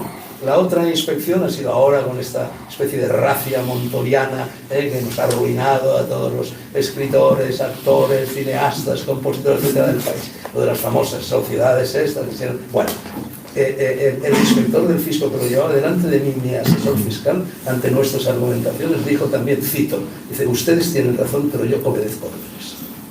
Pues, ¿dónde está la igualdad ante la ley? Ya sé No, que pero es es una que lo la hace igualdad de verano. la ley compromete al género humano, y tú me estás hablando de un asunto tuyo personal. Pero soy género humano.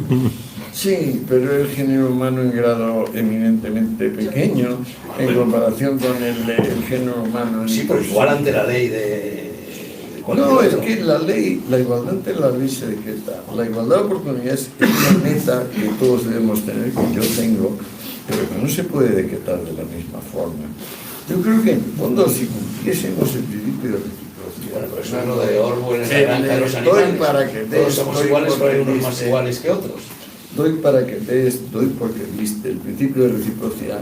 Si eso valiese, ya todos estos problemas actuales últimamente, el más tremendo, el más lancinante, que es el victimismo, es decir, el solucionar las cosas de la perspectiva de yo estoy con los desfavorecidos, solo la pobreza es santa, el rico no podrá entrar en el reino de los cielos. Cristianismo. Claro, esto es proto-cristianismo. Porque luego viene la escuela de Salamanca y Lutero y Calvino, y que son coetáneos, y que no hay que Sí, olvidarlos. ojo, pero Lutero y Calvino, aunque nazcan del cristianismo, de la misma manera que el cristianismo nace del judaísmo, no es una religión católica.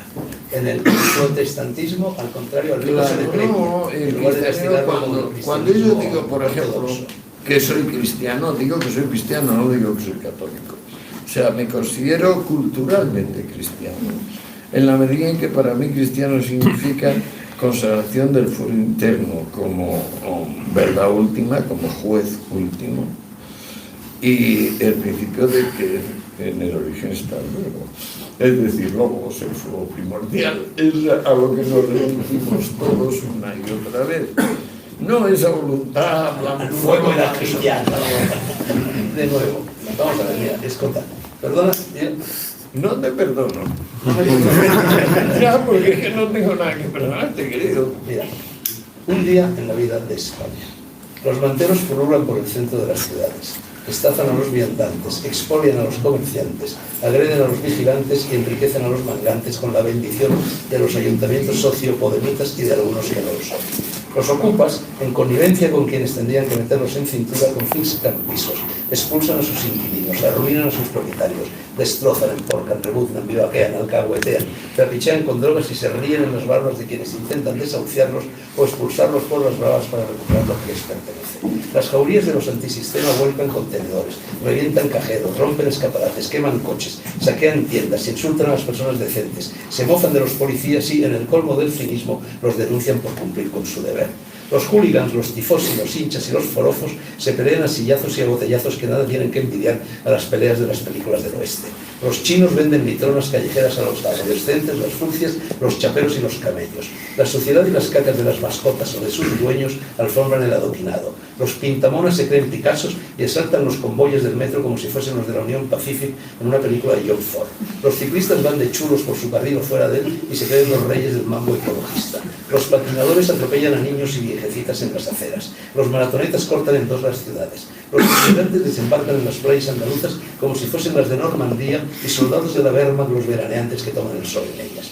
Intrusos de piel cetrina invaden los puertos, fuerzan las aduanas, vierten perolas de cal vivo y orinales de excrementos en los guardias civiles, lanzan gritos belicosos en las zonas colonizadas y reciben las carantoñas, mantas, calditos y chuches repartidas por las madres y padres teresos de las órdenes no gubernamentales. Los golpistas convierten sus churros amarillos en lazos de horca y roban al resto del país lo necesario para financiar sus trapisondas. Algeciras parece Chicago en los años 30 o Ciudad Juárez en los de ahora. El jefe del gobierno dinamita el Estado de Derecho. Alguien algún día tendrá que hacer algo, ¿no? A grandes males, grandes remedios. Se me ocurren muchos, pero tengo un hijo pequeño y me faltan agallas para mentarlos.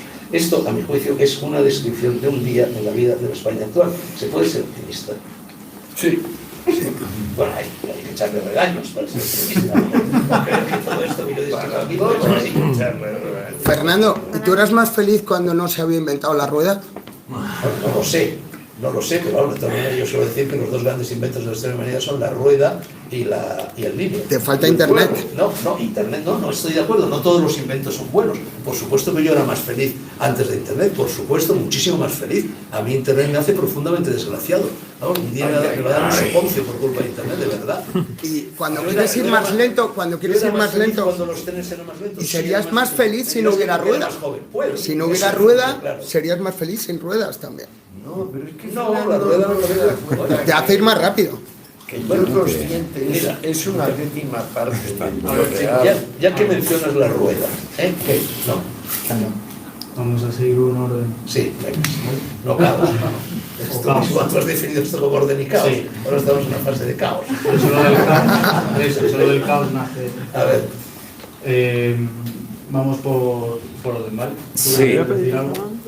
Sí, tengo una pregunta directa. Mi pregunta es si el progreso es objetivable, en el sentido de que con economistas famosos de la talla de Angus Deaton, que se atreve a medir el progreso, Matt Ridley, científico, actualmente psicologista evolucionista famoso Steven Pinker, ha sacado un libro muy bueno, en el que tienen la pretensión de medir ese progreso. Claro, cabría decir que es progreso, y yo me defino más por lo que dice Pinker, que siempre hay esa controversia de lo que entendemos por progreso, pero que en general la mayoría de nosotros prefiere la vida a la muerte, la salud a la enfermedad, la educación al analfabetismo, vivir una vida mejor, y todos esos son parámetros cuantificables. Se cuantifican y resulta que cada vez estamos mejor. Entonces, ¿es objetivable el progreso o no? Bueno, en primer lugar, pesimismo. y aquí nos vamos una vez más al cristianismo y al paganismo o al orientalismo, es decir, hay una concepción de la historia que es la cristiana, la historia es una especie de dardo que se lanza y que va avanzando siempre. Eso es el progreso. En la historia se va siempre cada vez más lejos, cada vez más alto, cada vez más fuerte. Citius, fortius, artius. Luego hay la versión, en cambio, pagana, la de los estoicos, por ejemplo, o la versión oriental, donde el tiempo es cíclico, no es un dardo, donde todo vuelve y vuelve y vuelve, como decía Zorin, vivir es ver volver. Así que eso del progreso es muy discutible. Luego tenemos que definir verdaderamente lo que es el progreso. Yo a este respecto voy a decir algo que seguramente enfadará a Escota. Es decir, seguro. Si a mí me preguntas en qué siglo de la historia de la humanidad yo teniendo en cuenta todos esos parámetros sobre la salud, la vida, la muerte, la educación y tal, que has mencionado, si tú me brindas la posibilidad mefistofélica de irme a vivir a un siglo de la historia de la humanidad, que es donde yo creo que habría sido más feliz, y el que más curiosidad me inspira y el que más me instiga en mis investigaciones y en mis elucubraciones, te diría, siglo VI antes de Cristo.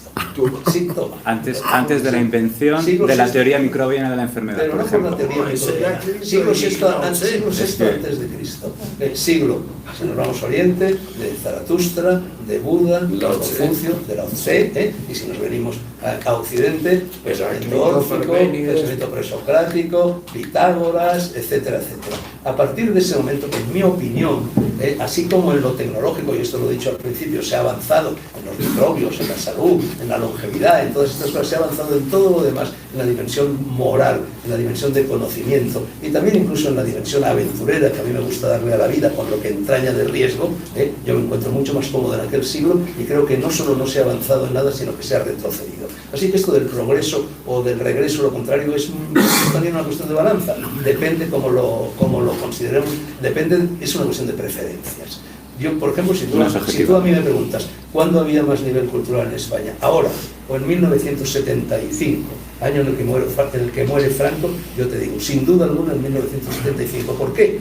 Franco y tal. No por Franco ni por nada. Había pedagogía.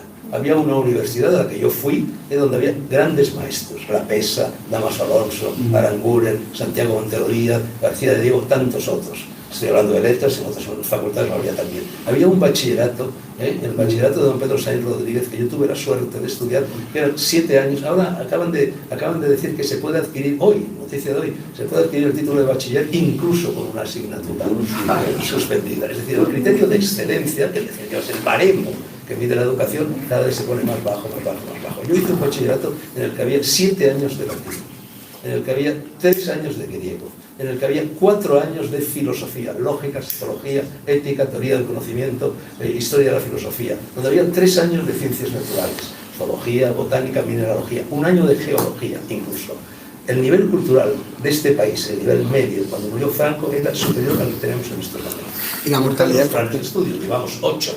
Cada gobierno democrático, partitocrático, llega y cambia los planes de estudio como si eso se pudiera cambiar. Es solo un ejemplo. Es decir, no creo, por ejemplo, que la cuestión cultural se haya avanzado, se ha retrocedido. La cuestión de la salud, ojo, que hay 1000 enfermedades que están acechando por aquí y por allá, la rebelión de los virus que están poco a poco empezando a aparecer por todas partes, y ya veremos. Si tú estudias en la historia los índices de esperanza de vida, suben y bajan. Suben y bajan. Es decir, no hay un dardo que continuamente crece, no.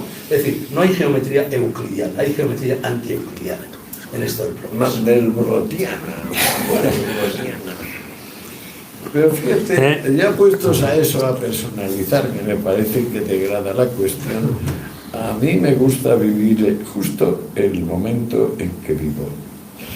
Me parece lo más adecuado, es decir, me parece aquello que responde a información máxima. Lo otro, como la verdad, me paraba la vida estudiando qué pasaba en el 6 a.C., pero sobre todo no consigo instalarme del todo con los 5 sentidos en aquella época. Pues claro. Tú que vives instalado en Atenas de Pericles. Vivo instalado. Sí, me voy a sacar. Estoy dando Descartes, el libro a ti, o dedicárselo a Sabater, pero a ti te voy a dedicar uno de los dos que van a salir el año que viene. Me parece que te voy a dedicar el de Ibiza, que se va a llamar Mi Ibiza Privada. Pero aparte de que quiero quedarme donde estoy, porque solo hoy estoy entero con mis 5 sentidos en la realidad. Aparte de eso, claro, a mí me resulta increíblemente venerable, pasmoso el estado donde hemos llegado. Y el estado donde hemos llegado, evidentemente, es un zoológico confortable para esa gran masa que siempre ha habido, la plebe que decían los romanos, que Hegel calificaba como aquella parte del pueblo que no sabe lo que quiere, que casualidad no sabe lo que democracia quiere. por sufragio universal. Bien, pero es que da la casualidad que como nada va directamente, como la línea rectamente y la esencia de la verdad es siempre curva, por no decir que es sinuosa y fractal, Pues entonces resulta que hemos llegado a lo que estamos. Estamos donde estamos. Y entonces estar donde estar con sentido de responsabilidad es asumir las cosas sin maximalismo, sin meternos de repente en que si esto en particular me beneficia o me perjudica, calculando que es cierto que se ha producido una bajada monumental en el, digamos, nivel de exigencia. En bachillerato lo más claro, lo acabas de decir, más claro que el agua. Sin embargo, esto no interrumpe un desarrollo tecnológico a un ritmo donde no se había visto hasta ahora en la historia de la humanidad. Y esto es lo que podemos llamar el espíritu objetivo.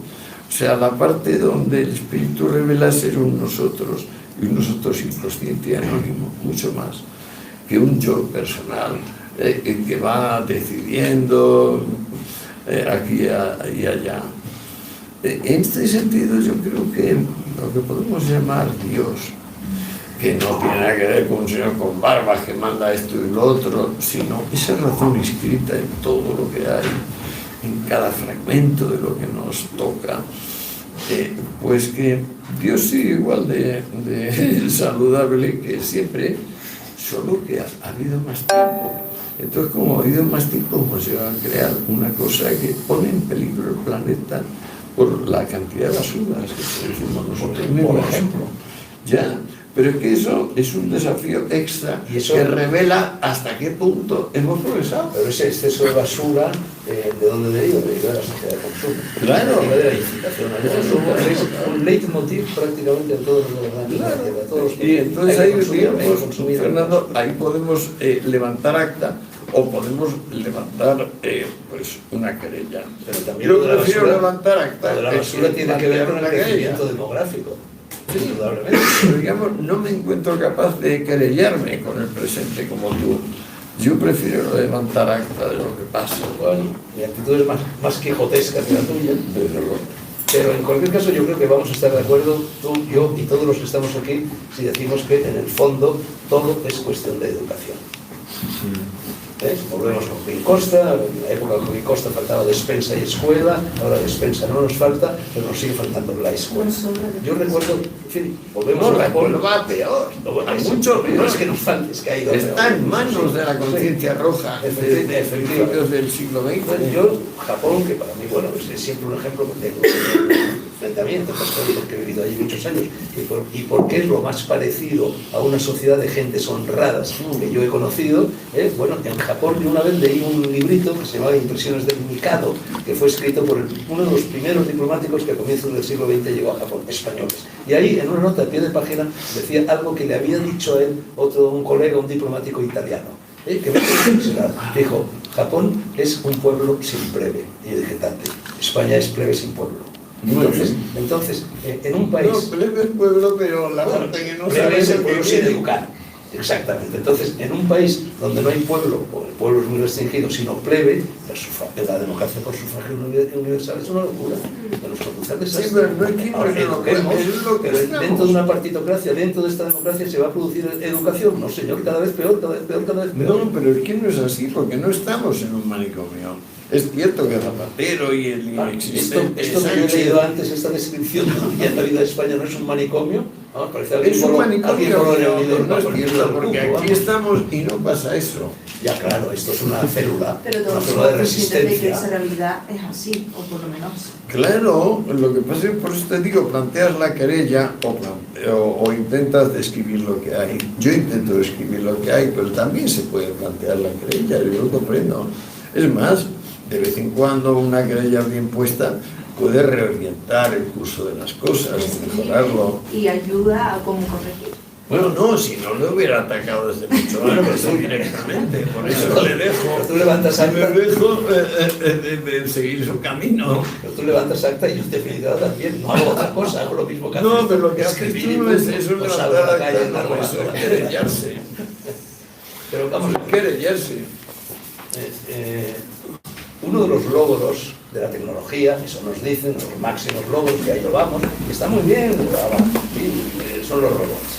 Los robots que nos van a sustituir en el trabajo, que nos van a permitir que dediquemos más tiempo a leer a Heráclito, ¿no? Ahora, el problema no es que haya robots, que hagan ese trabajo. El problema es que la sociedad se robotice. Entonces, chicos, yo salgo a la calle y veo todos estos chicos jóvenes de ahora que están encantilados todo el santo día, ellos, ellas, parejas de novios, reuniones familiares, todo el mundo con los dichosos iPad, y si eso no es robotización, ¿qué va a hacer? Yo creo que la sociedad se ha robotizado desde que existe Internet. Eso es teléfono. Idiotización, no robotización.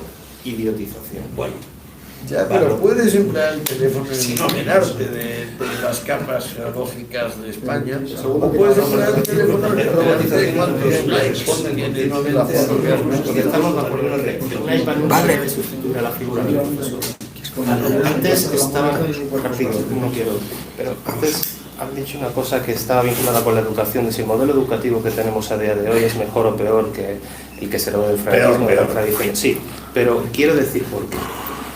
Vamos a ver, yo enseño, en la medida de mis modestas posibilidades, jamás me adjudicaría la categoría de profesor porque no lo soy. Pero yo quiero decir una cosa, en el momento... ¿Qué enseñas? ¿Qué enseño? Lengua castellana, gramática y Muy bien. En cualquier caso. la base, enseñas la base. Da igual. De ahí empieza la educación. En la lengua castellana. Pero da igual, aunque enseñar educación física, si es que da igual por lo que voy a decir al respecto. En el momento en el que se otorga prioridad a la opinión desinformada de cualquier estudiante frente a la autoridad y el rigor intelectual que presenta la figura del profesor, cualquier modelo de enseñanza, cualquiera, sin excepción, está abocado al fracaso. Cierto. Cualquiera. Cierto. Desde cualquiera. Por tanto, no es una cuestión del modelo, es una cuestión, como Fernando ha dicho antes, de la educación. Cierto. Y la educación es algo imperativo para salir adelante y para salvar a España de todas las tragedias en las que estamos. Hay un leitmotiv. Totalmente. Es más, yo propongo incluso en lo que me quede de vida poner exámenes de manera que tenga que pasar toda la enseñanza secundaria y la universitaria, poner exámenes. Si le miren, señores, lleva viviendo mucho tiempo la sopa uva. Ahora le vamos a poner unos exámenes.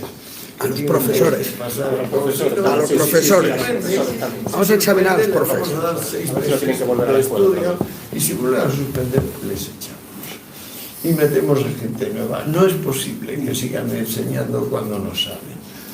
Y entonces resulta que es bastante fácil encontrarte 50 personas bien informadas de los 50 campos fundamentales y coger y echar ¿Por qué a no la calle aplicas, en masa. ¿y por qué no aplicas ese criterio por el derecho al voto? ¿Por qué no se somete a las personas para adquirir? Pues mira, porque eso, Además, ahora eso es... electrónicamente no hay margen porque electrónica se podría hacer. No, De que no la se gente podría hacer de la tuviera misma que- manera, tuviera Fernando, que porque demostrar, bueno, la determinada educación cultura, es un determinada- sector de las actividades sociales. El voto es el eje general del movimiento político de los pueblos. O sea, si tú coges una cuadrícula y la tratas como el conjunto de las cuadrículas, estás haciendo un sofisma gordo. No, el señor que llega a votar delante de la urna, el interventor que está allí, le dice, a ver, digan usted las 3 primeras líneas del ticket. Por así decir, es una caricatura, por eso si no te la sabe decir, usted no puede votar. O 3 propuestas del programa político del partido que va a votar y no se lo sabe Es lo decir. mismo que le piden a un inmigrante cuando pide la nacionalidad española, que necesita saber ciertas cosas, que es la Constitución, que es, ¿por qué no? Esto se puede hacer perfectamente. Claro que sí, pero el caso de los exámenes es un asunto muy concreto y aplicable ya. Y el de conseguir revisar las condiciones del voto, pues claro, requiere muchas más acciones intermedias. Sí, es verdad. Por eso que has dicho tú es terrorífico, porque eso, hay un leitmotiv ahora que tú pones tertulias de estas de la tele, de la radio y tal, que continuamente repite la gente, es esa frase nefasta que viene de la democracia esta que tenemos directamente. Mi opinión vale tanto como la suya. Pues no, señor, tu opinión no vale tanto como la mía. Depende. Y claro, mientras creamos que cualquier opinión vale lo mismo, apaga y vámonos. No hay nada que hacer. ¿Qué no es eso? Porque en la práctica eso es el resulta que sufragio las universal. Mi personas opinión tan vale tanto amables como la han de que venido a eres, Esteban. oírnos a ti y a mí. No han venido a oír por ejemplo, al señor el fosfeno, Lazcano, ¿cómo se llama? Sánchez. Castejón. ¿Cómo se llama? Castejón. Sánchez. Castejón. Es que es curioso que se me olvida ese nombre, es un equivocamiento típico freudiano de testarlo y entonces, claro, lo borro del inconsciente. Vamos. Tengo aquí abajo. Cortamos. Más preguntas. ¿Más preguntas? O intervenciones, ¿no? Yo creo que... Bueno, es que este hombre es infatigable. Yo provoco que... La última. Pero breve, por favor. Una pregunta. Me gustaría hacer primero una observación muy curiosa. Estás evidentemente criticando. Antes de nada, os admiramos no solo yo, supongo que todos los que estamos aquí. Gracias por vuestra pasión por el conocimiento, que eso a nosotros nos inspira y nos hace crecer. Pero una observación, ese razonamiento que defiende tiene un vehículo que se llama PC, que es el hijo predilecto de Internet. Curioso. No te gusta, pero es eso lo que utilizas para la transmisión de información, porque quieras o no, todos estos mecanismos no son más que vehículos que se pueden utilizar mejor o peor, pero que están ahí para el uso común. Pero perdona, hay escritores que escriben a mano todavía, pocos. Yo he escrito con papeles hasta hace 8 años. Pero eso no es un argumento. Mis libros no son mejor que